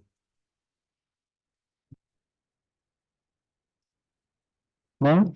Okay. Nobody, all right. Mr. Secretary, if you call the roll on this one as well. Motion by Mr. DeRue, Yes. Yes, supported by Mr. Moses. Mr. Moses, Yes. Ms. Burkmeyer, Yes. Mr. Vinatelli? No. Mr. Richards is a yes. Ms. Knox Yes. and Mr. Green. Yes. You are approved. Thank you so much. Thank you. Okay, we're gonna tell Roman numeral number 4, I think. What's it time? Why don't we start with Mr. Drew? Good. You good? Mr. Vinatelli? Yeah, I'd just like to show appreciation for the parents and community members that came out. Really do appreciate your public comment and your perspective. I appreciate it allows us to get a chance to see into the community. And I hope that those who came by, perhaps others continue to do so and give us your perspectives. Thank you for that. Mr. Moses? I want to give a shout out to the HOSA club. Last year, only one made it to nationals and now 7 made it. I think that's a pretty amazing step up for that club. That's huge. I'm happy to send them to Texas where I hope they win. Let's hope so. Thank you, sir. Ms. Knox? Just gonna quickly echo the sentiments of Mr. Vendatelli. Love the passion in our community, even though we all don't always agree. The passion is good, the discourse is good. Congratulations to our retirees and our seniors who, I think the sun has set now, but they're probably still hanging out. And that's about all I have. Ms. Burkmeyer? Also want to say congratulations to those that are retiring and thank you for all your service and dedication to our district. You know, numerous people upwards of 35 years on working for Anchor Bay Schools, and I'm sure they've seen a lot of changes over those years. So appreciate everything that they've stuck through and wish them well, and hopefully, you know, come back and sub with us if you're bored. Absolutely. I'll second that. Sir, Short tonight, what is your definition of short? 1 page. Okay. Go ahead. Middle school readers and writers summer camp registration ends on Friday, May 24th. Camp dates are June 17th to August 1st at Middle School North. The Relay for Life is sponsoring Trucks for a Cure at Lighthouse Saturday, June 1st from 1 to 4. Anchor Bay Band's flower sale is May 20th through 26th. Congratulations to middle school North students of the month: 6th grade Kiera Yaden, 7th grade Sophie Drobeck, and 8th grade Mallory Gross. Congratulations to middle school North captain of the month Amanda Beltrunas. Staff at Middle School North stated Amanda works hard to make her Spanish class exciting and engaging for her students, and she also helped out with the track team this season. Congratulations to Anchor Bay HOSA Club on receiving 3rd place for the Strive for a Safer Drive competition. Congratulations to Anchor Bay medical education students who passed the patient care technician test and received their certificates and pins. I was able to attend the ROTC Military Ball and Award Ceremony. Congratulations to all the outgoing seniors. It was a great event. Congratulations to all the seniors at Scholarship Night, and thank you for the community members that offer their scholarships to our students. And thank you for the parents and staff for the patience during our fire drill. Congratulations, I'm sorry. Thank you to the Anchor Bay staff that helped with senior honors evening. It was a great evening. Congratulations to our seniors that received awards that evening. My points of pride tonight are going to be, we kind of spoke about a little bit. Congratulations to all the teachers and staff that are retiring. I was able to go to some of the events, and it was just amazing for me to see some of the passion that these teachers and staff have, 20, 25 years. I was able to go to the awards night, and one of the principals that's retiring, her daughter is graduating, and she was able to pretty much name, 20, 25, 30 students that she remembers from an elementary level. And it was just great to see, her knowing and having knowledge about that too. I look forward to graduation too. It's a little bit different this year, so I'm looking forward, and congratulations to all the seniors that are graduating. Thank you. Thank you, sir. I've only got a couple of quick things. Congratulations to our seniors that are graduating next Thursday night at 7 p.m. at Tar Stadium. Cool. I appreciate all of our retired staff and teachers.